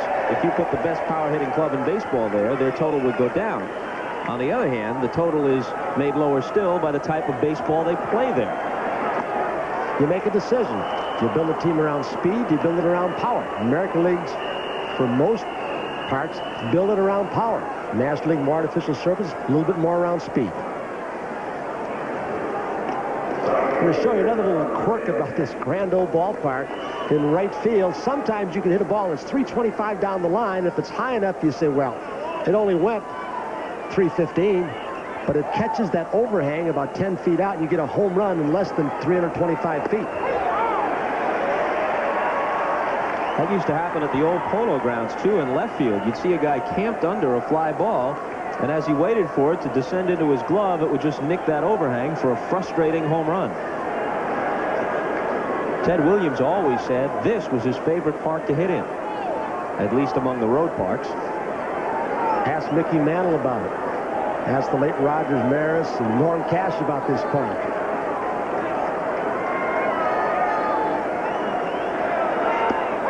Ask Jim Northrup about it, all the grand slams. Ask Charlie Maxwell from Pawpaw. One thing in common, and that's just a few, all left-handed hitters. How'd you hit here? Hitting the first home run here, I believe. In fact, I think the first 2. Sometimes I lie a lot. The 0-2 pitch. This one is long gone. Gibson going back. Out of here. So Brunansky, who had had a difficult day on the bases and at the plate, brings the Twins to within 1.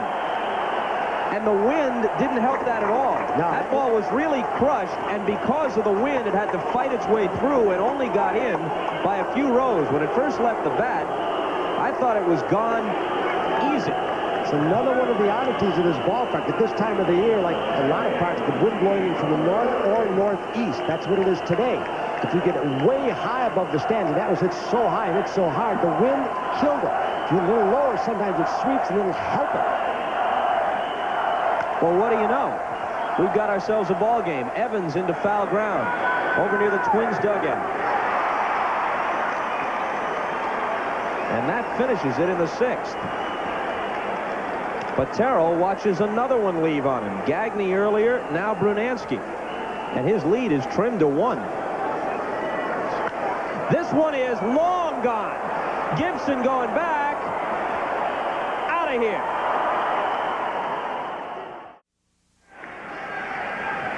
Talking to Don Sutton between innings, he said when this one left the bat, he thought it was bound for the upper deck. And Brunansky thought there was no doubt about it. He's already into his trot. But the wind killed it, and it barely cleared the fence. Gibson thought he had a chance to catch it. Terrell has given up 4 walks now, and 2 have come back to haunt him. We talked about this ball club doing so well after 2 outs. The Twins, well, they did it again. 2 outs, a walk to Bush. Boom, 7 runs in these 3 games so far. The Twins, it's 5-4. The Twins have scored 7 runs after 2 outs thus far.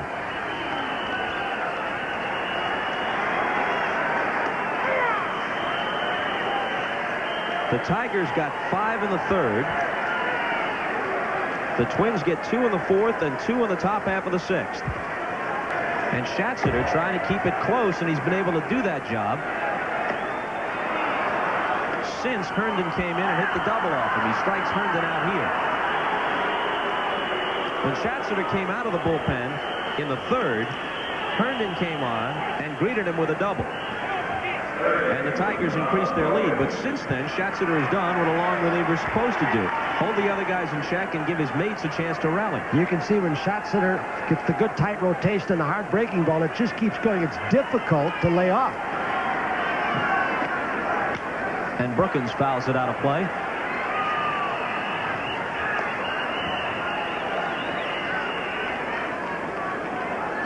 I got a feeling that a lot of casual baseball fans who had no particular rooting interest in the Twins or Tigers, the Giants or Cardinals, just people who like the game and have no special allegiance, have kind of adopted the Minnesota Twins.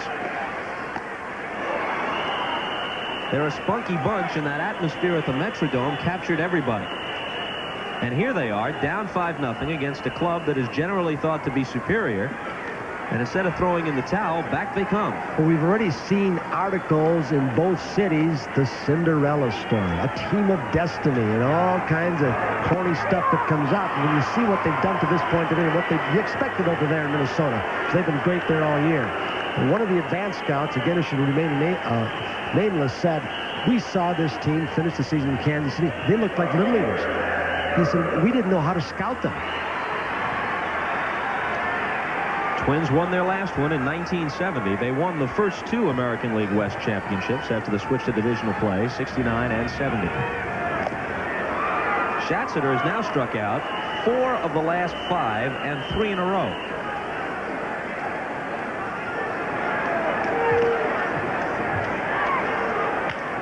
Sheridan bounces one toward the middle. Lombardozzi tries to backhand it and can't, and let's see how they'll score it. And those are the kind of plays that when you come off artificial surface, you make, because you can glide after balls. You always get a ball that bounds up on the artificial surface. You get what they call bad habit artificial surface. And this caused him a problem. It'd probably be a hit, but again, he was jockeying like he was on turf. No, they score at E4. The Twins made only 98 miscues this season, the lowest error total in the American League. From the infielders I've talked to, they say they find it's easier from going dirt to artificial surface, even though it's faster, than the opposite. Artificial surface works quicker to dirt because you wait more on balls, you don't have good footwork, and with Sheridan speed, of course, Lombardozzi, you know he's going to have to grab the ball in the world as quickly as he could, getting out of the box as he did. Whitaker now. In foul ground, Gladden is chasing after it and slips down. It would have had to have been a spectacular play as it landed just about a yard inside the barrier. But he never got a chance to try it. When Dan Gladden's been in lineup and he's had his leg injuries, this team has played the best ball that it's played all year long, but he's had injuries. And Tom Kelly knows what kind of spice he's added. The running speed, the defense, and that is high an on-base percentage as they'd wished in the leadoff spot. But he adds that little extra flair with that speed. Working 0-2. Called strike 3. He struck out the side, and he struck out 5 in the last 2 innings. So since Herndon greeted him with a double upon his entrance, Schatzeder has been terrific. Back after this from your local station. After a bad game, nothing helps to get my mind off work like a great meal from Kentucky Fried Chicken. Of course, after a good game, there's nothing like celebrating with the Colonel. After a rainout, hey, what could be better? And then there's those days off. Hey, you gotta like them. Kentucky Fried Chicken, we do chicken. Away game. Score with Sports Final Edition. Young Gene Larkin on Tom Kelly's bench. A product of Columbia University, the first major leaguer to come out of Columbia since Lou Gehrig. And speaking of the Lions, we know there aren't any NFL players coming out of there anytime soon. Being pounded by Tigers of a different stripe, 35-0 against Houston in the 4th quarter. So, when that one's over, they will have erased Northwestern's name from the record books, and they will own the longest losing streak in college football history. Here's Butera. And this Tiger team, overwhelming favorites in most people's minds. Down, not a desperation game yet for Sparky, but they're down 2, and they got the nice comfy lead, and all of a sudden the Twins come back. Butera with a hit, his second of the game. Gibson over to pick it up, and the tying run is on in the 7th.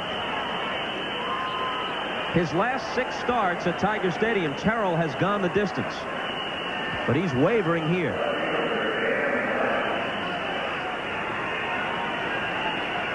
Butera coming out, pinch runner for a pinch runner. That's Mark Davidson, isn't it? Another man on the farm systems can steal a base for you. Let's see if the speed was put in. And Gladden might want to bunt. He also can hit and run. 5-4 in the 7th, swinging away, and this one is going to drop in for a hit. Davidson is on his way to 3rd. Lemon's throw is to 2nd. Runners at the corners, nobody out.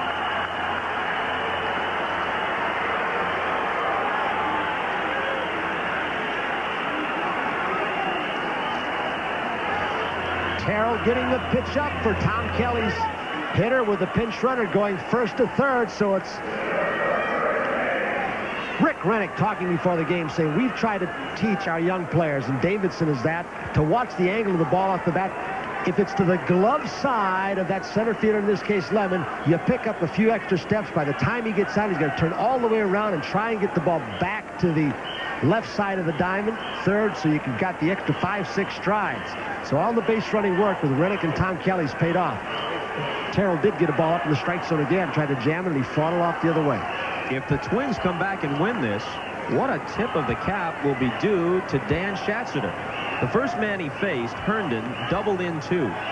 So he allowed the 2 he inherited to score, and a 3-0 lead became 5-0. But since then, Schatzeder has faced 12 men, given up only 1 harmless single, and struck out 5. The runner being held at 1st. And Gagnew had a homer earlier, takes a ball inside.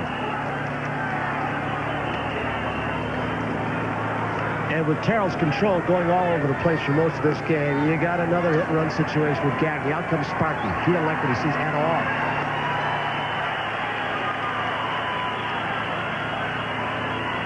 There have been comebacks from larger deficits than this in World Series history, but in the history of League Championship Series play, and that just goes back to 1969, there has never been a lead larger than 4 runs overcome. One of those instances, of course, was last night when the Cardinals did it to the Giants. Terrell had a 5-run lead. Henneman is coming in as it's down to 1. Sparky let Jack Morris go the distance, which in the case of the visiting Tigers turned out to be 8 innings in Game 2, despite the fact that Morris yielded 6 runs. So his bullpen has logged only 2/3 of an inning. Hernandez couldn't get the job done in the first game, and you see that Berenguer and Reardon and today Schatzeder have done the job for Tom Kelly. And with a sidearm sinker ball pitcher on the mound, a 1-0 count, Gladden's speed, Gagney's bat control, you could have hit and run.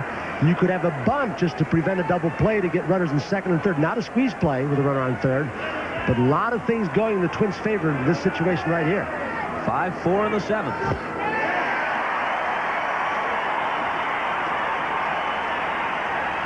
Gladden stole 25. He's the runner at first. Tiger infield concedes the run. They'll be happy to get the DP and minimize the damage. Not third base, though. Brookins just might come home to shut that run down, unless... We'll find out unless what. It's hit to Brookins, but a tough chance. High throw. They got him. Drew Coble delays the call just to make sure that Noakes was able to hang on to the ball. And I'm not sure. In fact, I know it's not a good play for the kid off third base. With 1 out, you want to come home to prevent the double play. Right here, where it's double play is impossible on this slow ball almost. And he gives himself up, and now the double play is still in order, and nobody can score on the sacrifice fly from third at this point. So this is not the best way to run bases. He was given instructions by Rick Reddick what to do. Nice play by Brookins, throws over the top of the runner, and that'll show you another veteran play. Brookins, who they've tried to give the job away to many people. Darnell Coles last year started struggle. He flips the ball over the top of the runner, and that was premeditated. He comes down and he blocks out the catcher. He knew he had a loft a little bit. That's an outstanding play by Brookins, and not too good by the runner coming off third base, Davidson. Not only wasn't the decision a good one by Davidson, he didn't get a good break either. With 1 out, you'd come and try and keep the inning alive. Nobody out. You got to think a little more. Now Puckett, who hit .332 for the season, but is 1 for 11 in the series, and has struck out twice in 3 trips today. Now they need a hit to tie the game. And this one is popped wide of first. Down the line goes Evans into foul ground. Makes the catch. The runner tags and makes a beeline for third, and they throw over there, allowing Gagney to move up to second. Well, the 2 middle infielders were in a pickle there, to say the least. The entire right side of the diamond is open because Whitaker and Evans are throwing the ball. So that meant that Trammell had to make a decision. Do I go to second base? Do I get in cutoff position between second and third?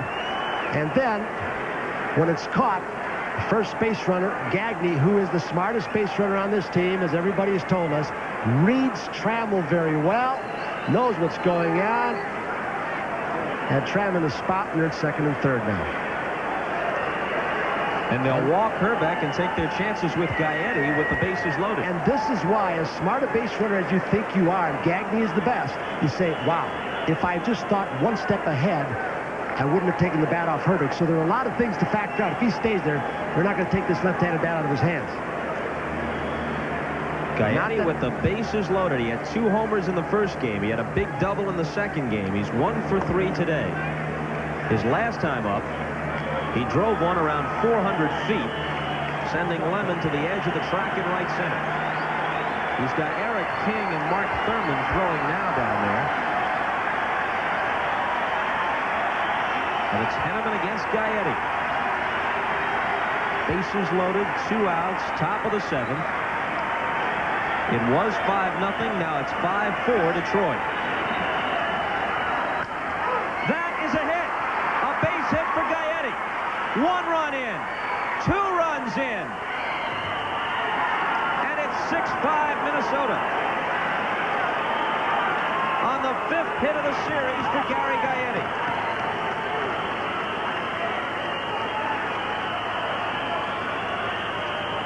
Well, Sparky did the logical thing. but it backfired. He walked Herbeck, and Gaetti hit one softly into right for a 2-run single. The Twins hitting has been uncanny in situations with 2 outs. When they need it, they get it, and it's a sign of a bunch of young pros when you can do that. Gaetti picks up Gagne, who went second after the intentional walk. Nothing has worked for Sparky in the first 3 games. What is it Casey Stengel once said? It's like I told my barber, shave and a haircut, but don't cut my throat. I might want to do that myself.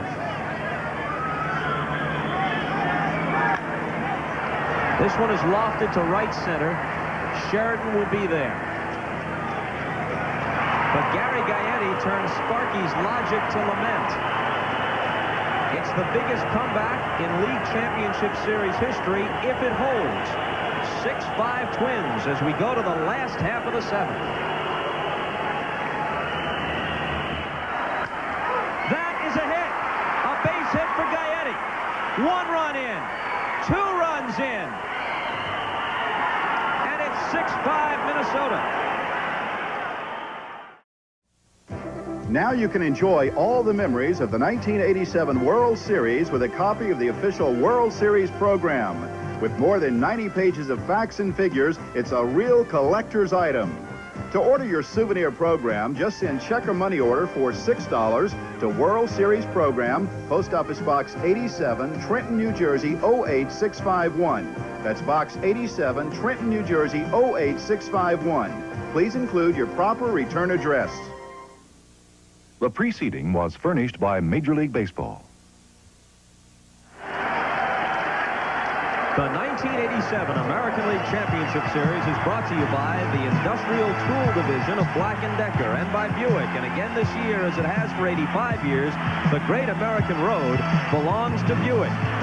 The series thus far belongs to the Twins. And watch Henneman's reaction as Gaetti goes to right field. The pitch was on the outer edge. He goes with it, and look at Henneman. The lead has evaporated. Teams that are winners pick each other up, Bob. Davidson coming in. Wasn't a mistake. It might have been Gagne going to second. But what does Gaetti do? Pops one. Foils the percentages of Sparky Anderson. Tim Laudner behind the plate. For all the maneuvers by Tom Kelly. Davidson ran for Butera, so Laudner in to catch. Evans fouls it back. Evans, Gibson, and Trammell in the last half of the 7th. And Berenguer, who closed the game and opened some wounds the other night with his theatrics on the mound. That irritated Sparky Anderson, and Berenguer apologized for it. Said, I wasn't trying to show my former teammates up. I was just exuberant. The 1-1 pitch.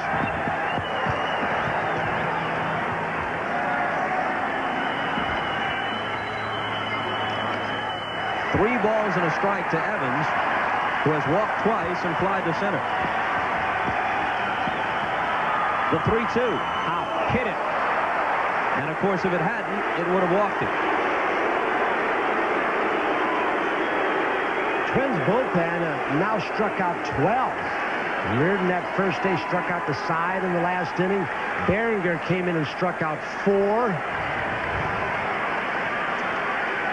It's been a very effective pen, but that's not a good start for Schatzinger. Tom Kelly just checked with Dick Such, who was on the telephone in the bullpen, probably to ask Stal Mazak, the bullpen coach, what kind of stuff does Berenguer have? Is he throwing strikes? Is he ready? And that, all those factors will determine whether he's going to make a move right now.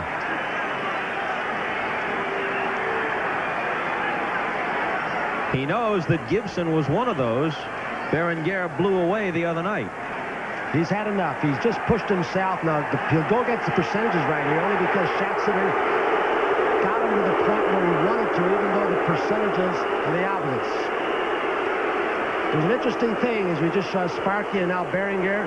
We'll tell the story when we come back, how they appease their difficulties between each other.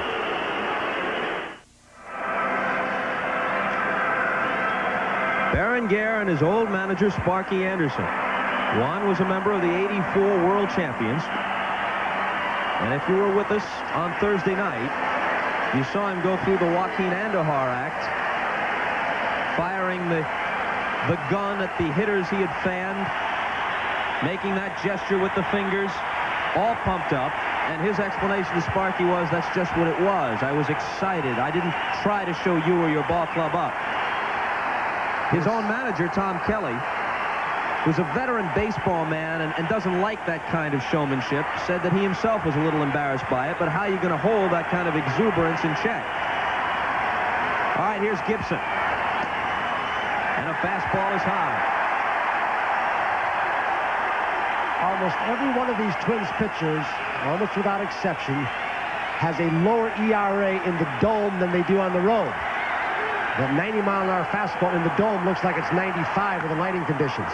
And it's a little different here. And you see it out of the pitcher's hands. You can see the seams, and you can react quicker. And we'll see if that'll be a problem for Berenguer. 2-1 to Gibson. Trammell on deck and then Noakes.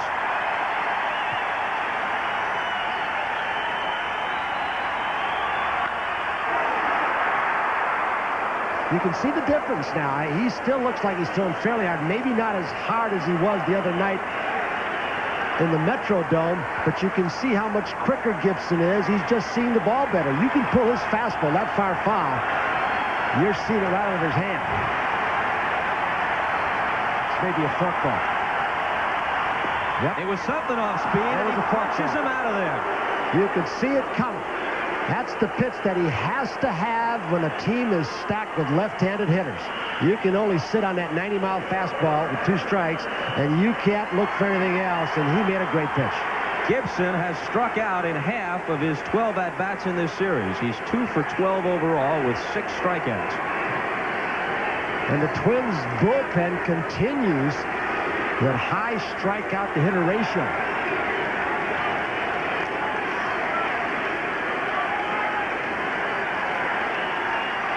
Trammell's 1 for 3. Berenguer, the Panamanian Express. The 2-2 pitch is popped up. Lombardozzi. Trammell tosses the bat aside in disgust. 2 out.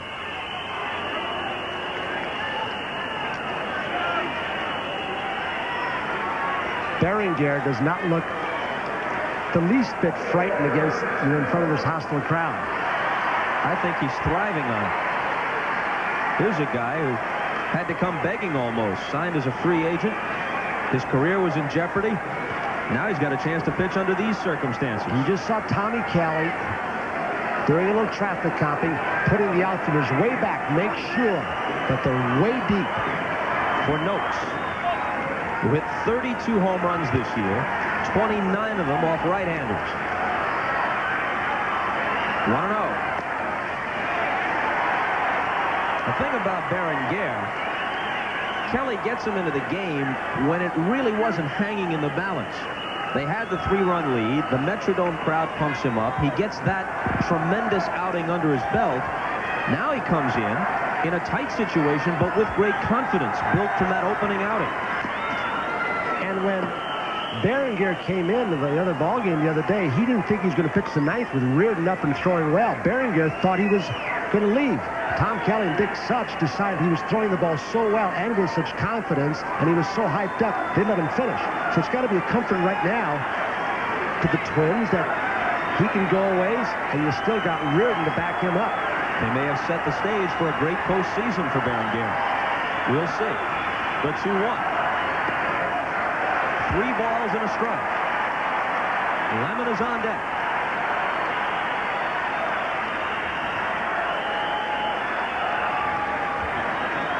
Swing and a miss at a high, hard one, 3-2.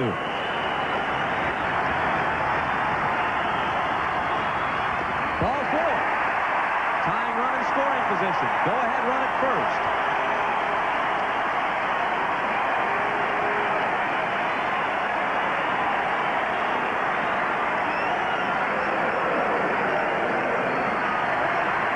The youngest manager in the majors has had the upper hand thus far on Sparky Anderson, who's won 7 division titles, and Reardon begins to throw in earnest. And what Tom Kelly does not want to do right now is bring Reardon in the 7th inning unless he absolutely has to, because there's no outfield. There are 3 consecutive games played here now. Lemon. Strike 1. You push Reardon too far, too long, you have a chance that he'd be less effective tomorrow or the day after. You can lose him completely for tomorrow, and that's why Dick Such and Kelly converse constantly.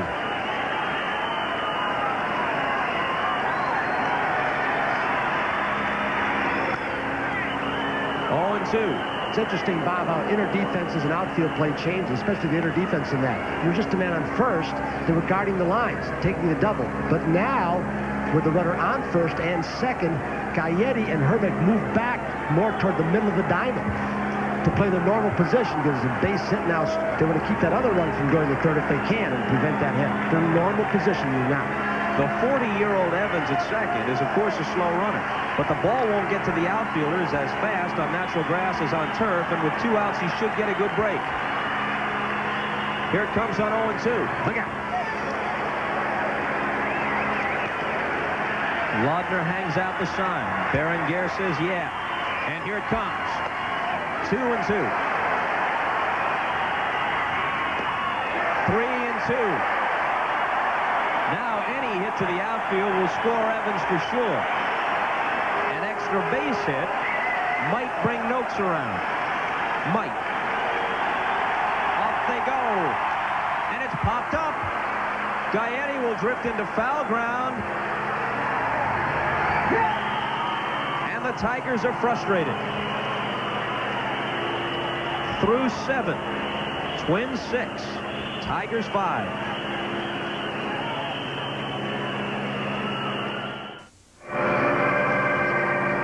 Berenguer's reaction as Gaetti squeezes Lemon's pop-up. Yeah.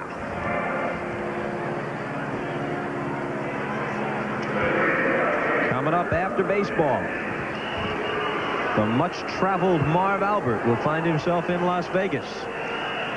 Michael the Silk Elijah versus Frank Tate. He'll be joined by the Fight Doctor. Then he'll join us here in Detroit tomorrow night for the pregame show. Henneman in the top of the 8th works to Brunansky. Ball 1. Back to the mound. Henneman guns him out.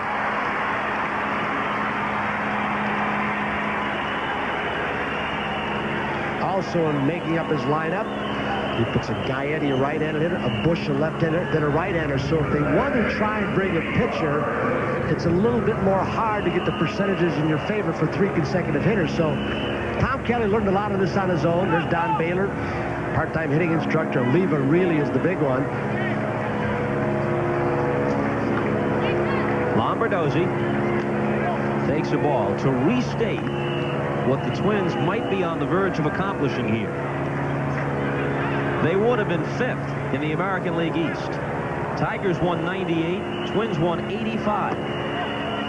Only one team since divisional play began with fewer than 90 victories has won the playoff. 73 Mets against Sparky's Reds. On the road, the Twins played .358 baseball, 29 and 52. In fact, they closed the season with a 5-game road losing streak. And they were down to Terrell, who had won 11 straight here, 5-0. They have come back to lead 6-5. Just as in the first game, they beat Alexander. And in the second game, they were able to beat Morris, who had never lost, in Minnesota. And Alexander had come in with a 9-0 record. And the Tigers had won all 11 games he had started after they acquired him from Atlanta. So what do the percentages mean to Tom Kelly and the Twins? Nothing, apparently.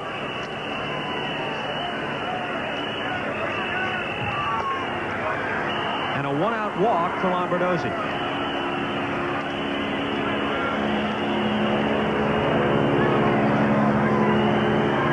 Alex Grammas alongside Sparky. The Greek had the great comment in the last week as they were battling with Toronto. He said, boys, it's 85 or 5. $5,000 share for finishing second. A strike to Laudner. 85,000 if we go all the way through and become world champs. There goes the runner, and it's bounced toward third. Brookins in, plays to first, low throw. Evans dug it out. Tom Kelly just keeping the inning alive. Starting a runner, double play ball with Laudner running. Gets another crack down with Gladding with a man in scoring position by starting. He's not afraid to try things. Tom Kelly is really something. The things he set out to do when he took over the ball club, he has implemented. He's had them running more. Let's see if this one pays off. Gladden's hit was part of the 2-run 7th his last time up. 0-1.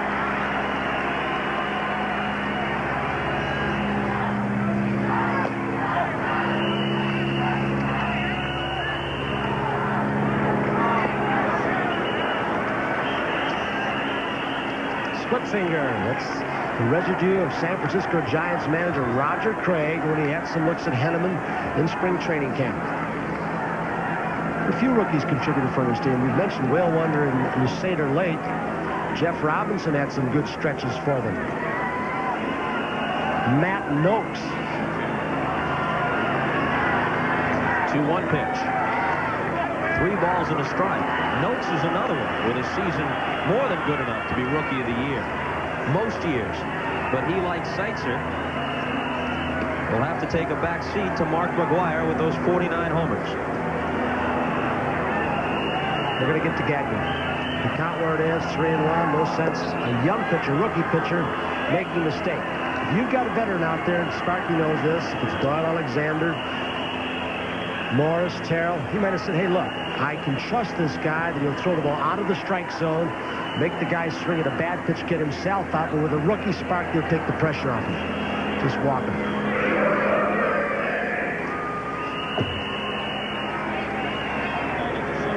Gagney's 1 for 4, had the homer in the 4th. He hit the ball to third, on which Davidson was thrown out at the plate in the 7th. Part of the bat goes one way, the ball goes the other. Bad shipment of wood, I guess. At the workout yesterday, he and Lombardozzi were talking about the new bats they got. He said, man, middle infielders who are light hitters don't get the kind of wood we've got. Hard as rock, look great. He said they usually send the good lumber, the Fabulous Four, the sluggers. He's surprised by this. They thought they had good wood. With the new lumber, he stands in 0-1 and wraps it foul. The 0-2 pitch. Hit into center field. Lemon started back. Now comes chugging in. Gets there for the basket catch. Fooled on it off the bat. And they nearly gave the Twins another run. But Chet caught up with it.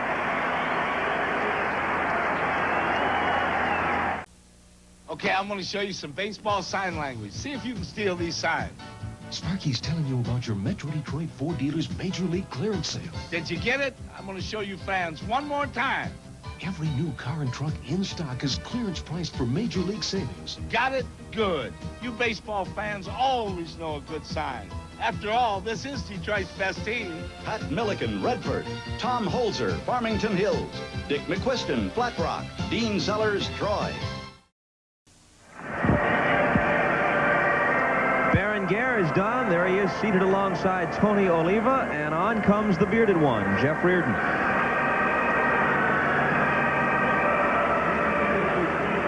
He comes in to save this, and he's been the big difference in this team this year, as we've said time and time again. It could give Tom Kelly the luxury of giving those big two, Viola and Blyleven, the extra day's rest. Start with Necro tomorrow, and take a 3-zip lead. American League Championship Series.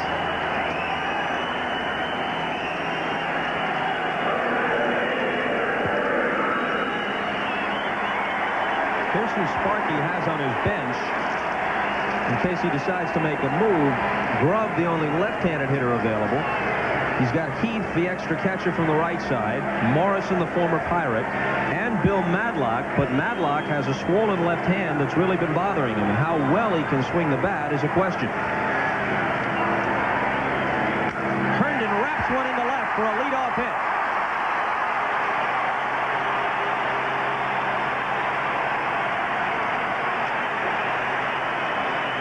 We're going to have a very strange pinch runner now. With the 24-man rosters, Jack Morris is going to come on to run for Larry Herndon, who's got a terribly bad knee. He's done this before.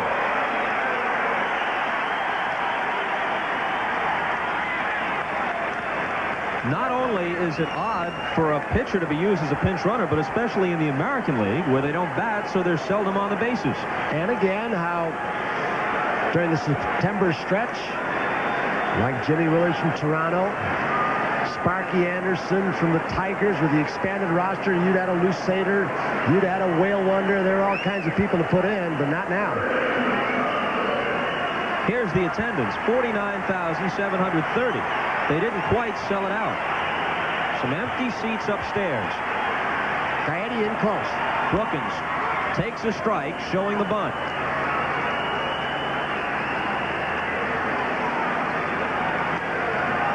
More often than not, you would throw the high fastball in the bunt situation, try and get him to pop it up. But Reardon's situation is such with that real sharply breaking curveball, that could be an effective pitch also, and they'll be charging again. There it is.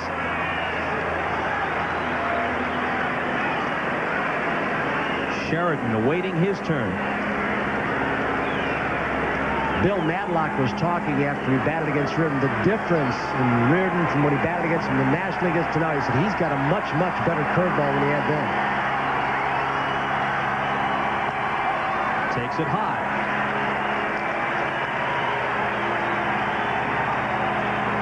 See if Sparky gets tricky right now. 2-1. Let's Brookins hit because Gaetti is breathing right down his throat when he starts charging. And Herbeck is so agile. You'd like to get him in the direction of Herbeck. He's got to wait. He's going to bunt again. He takes a strike instead. Now with two strikes, do they take the bunt off? And Coble and Brookins are really jawing at one another. Coble didn't take kindly to whatever Brookins said. Drew Coble has been very consistent today. He's had a heck of a day behind home plate, but that baby right there is very, very doubtful. No, not so doubtful. 5 inches, 6 inches below the knees, but that's where the strike zones drop now in the American League also, the inside protectors. It changes the situation with 2 strikes. He's going to probably hit away. No, he bunts and he pops it up. He makes the catch.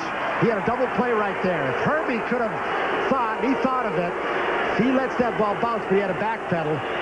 He can short hop it, and he's got a double play, but it was a tough play. He did not know for sure he was going to get it, and he didn't know where Lombardozzi was. Something else about this ball, going over his head, he doesn't have it in front of him, as you just said, and if he does let it drop, it could have some crazy English on it and spin away into foul ground, so I think he probably made the right choice. Exactly. He couldn't get a position to smother that son of a gun. Years so ever on the ball. Sheridan drives one to deep right, way back, it's on its way, and the Tigers have the lead.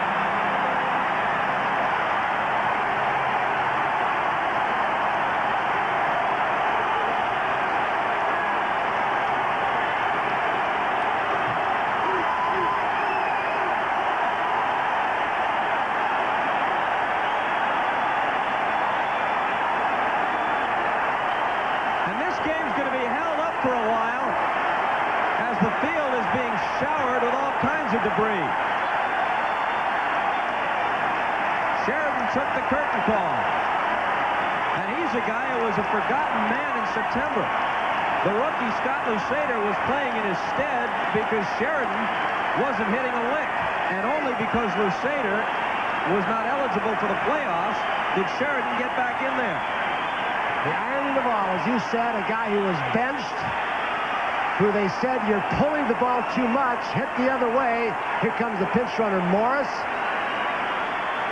So he scores a run in postseason play. And what does Sheridan do? Pulling the ball too much? Yeah, pull the ball, got it up in the air, and you just see that fastball better in these conditions than you do in the dome. And that's why, as we've said before, ERA to the Twin staff much higher on the road, daylight, and even under the good lights at night than in the dome.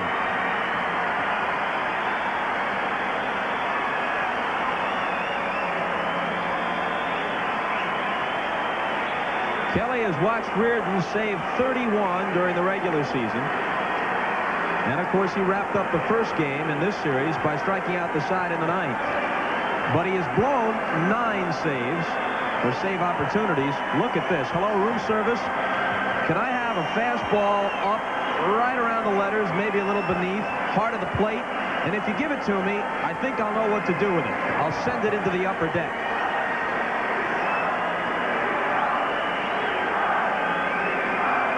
Remember how soon Jeff Reardon left the bullpen, and when the 8th inning got a little lengthy, the top of the 8th, he hadn't thrown for quite a while. He got his 8 warm-up pitches to a single to Herndon. Brookins popped up a 2-2 fastball. A reminder from Don Sutton sitting just to my right. Perhaps Reardon didn't have his real good stuff because he sat there too long and didn't elect to stay in the bullpen and continue throwing to stay loose. But again, in this cool weather, that's just speculation.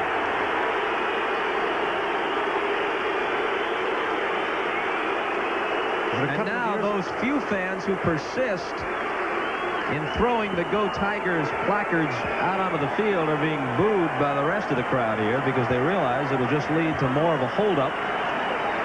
Was it a couple of years ago that the president of the ball club, Jimmy Campbell, closed that entire section in center field because of the rowdyism? And the people drinking too much. Commissioner Peter Ueberroth has a big campaign going on in all of baseball to stop the champagne spraying post-game celebrations, to get sections in baseball where there's non-alcoholic, but they're a little bit excited in this case.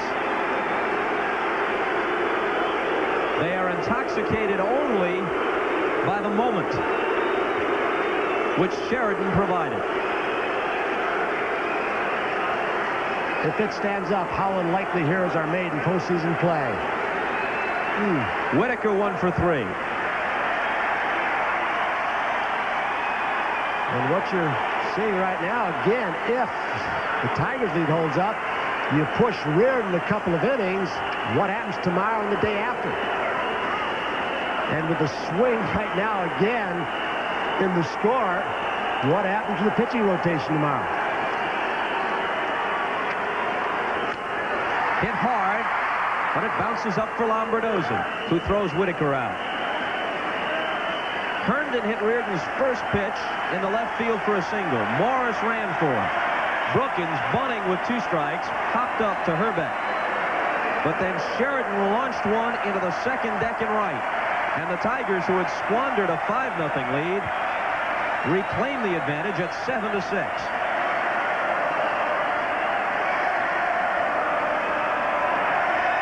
Evans has flied to center, walked twice, and been hit by a pitch.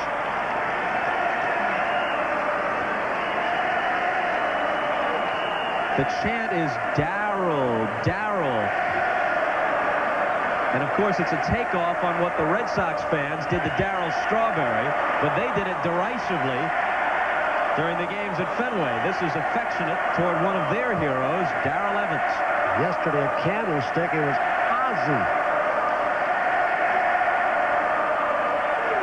2-1. For the first time in the series, the bullpen, at least the closer, did not come through for Kelly. Schatzeder did, Berenguer did, but not Reardon. 3-1. And Reardon apparently feels he doesn't have the extra zip on the fastball after Sheridan turned it around the upper deck, and he's just gone to breaking balls to Evans now. Walked it.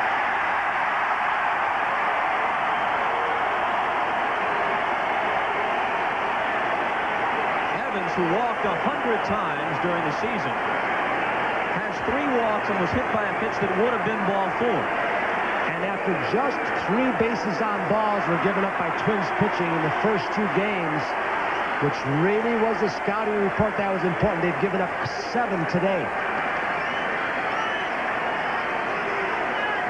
He knows a team that has a high on-base average like the Tigers do, second best in the American League. You don't mind if they hit the solo home runs, but it's the walks that eat you up against teams like this. What about the 9th for Sparky? Scott Henneman, but King and Thurmond are long since ready. I think Henneman will come out, but it'll depend upon what happens with Puckett, because Herbeck's after him, and then we might see Thurmond, but that's a ways off yet.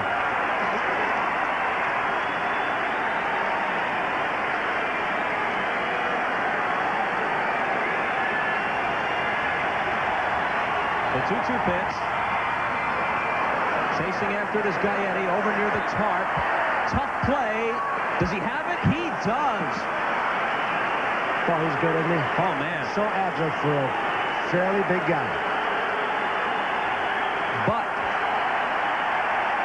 a single from Herndon and a homer from Sheridan. They salute him as he heads out to play right field. It's 7-6 Detroit. Sheridan drives one to deep right. Way back. It's on its way. And the Tigers have the lead.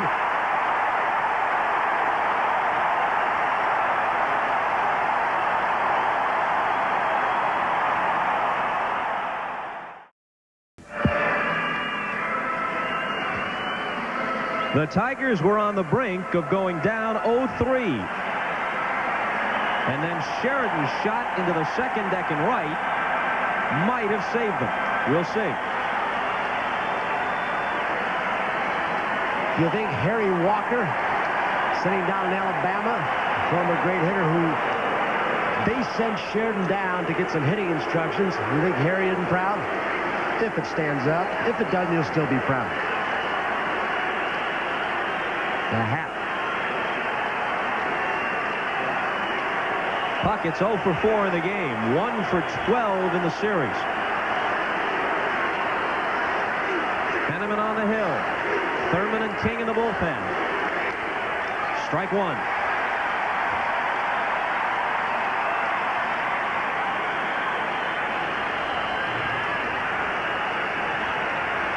The pitch. Hits softly to right. Here's the man of the hour. 1 out.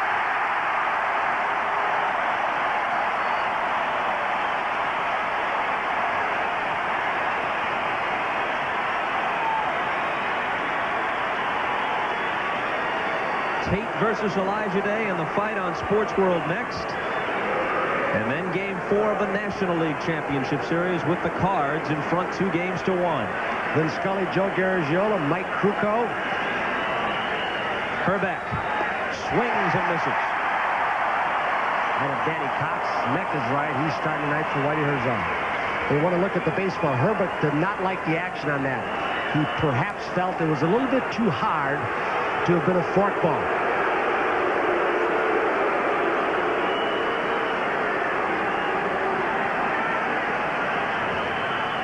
If the Twins lose this, do they go to Negro or Viola on 3 days rest? For tomorrow night's game 4, the 0-1 pitch. Had him out in front with the fork ball.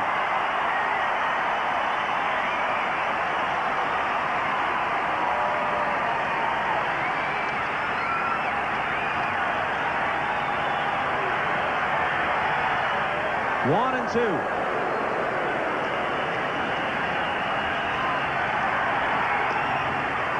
2 balls and 2 strikes to Herbeck.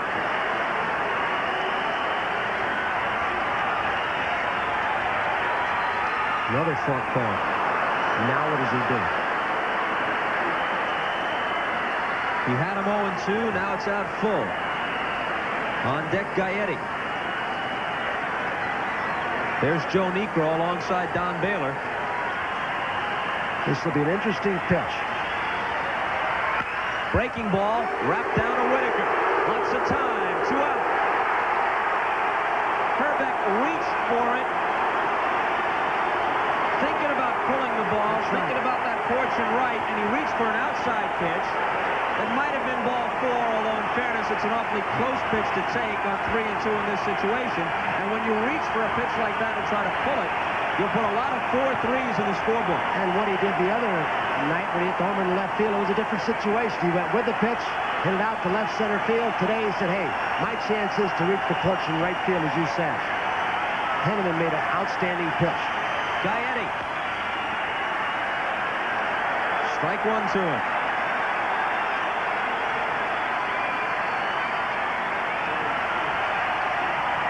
Everybody on their feet at Tiger Stadium, except Sparky.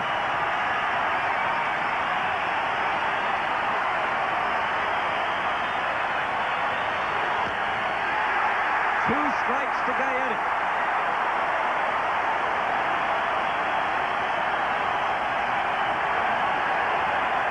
One and two. He got him.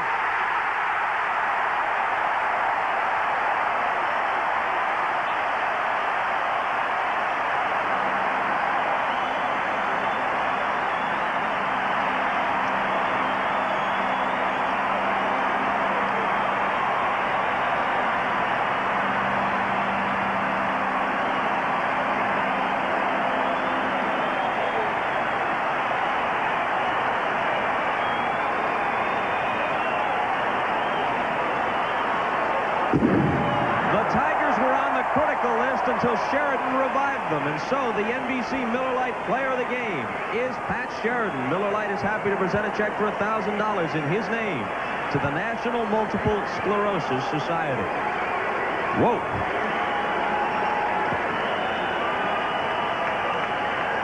The life of a relief pitcher. You do or you don't. He didn't today. What a tremendous story that man is, Pat Sheridan. The man who's been the big closer for this team all year long, Jeff Reardon. He was pushed a couple of innings, which Tom Kelly did not want to do, and now what happens tomorrow and the day after? The first thing that happens for Reardon, and he knows because he's been through it, he has to forget, because he can have the ball in his hand when it counts tomorrow night. He can forget, will he be too tired? As we told you, stay tuned following station identification for boxing. Michael the Silk Elijah takes on Frank Tate on NBC Sports World. The National League game begins at 8 Eastern Time tonight. Reardon delivers, and so does Sheridan. The game-winning homer in the last of the 8 for Tony Kubek and our stat man up here in the booth, Steve Horn. I'm Bob Costas. It's shaping up as a whale of a series. See you tomorrow night from Detroit. For now, so long, everybody.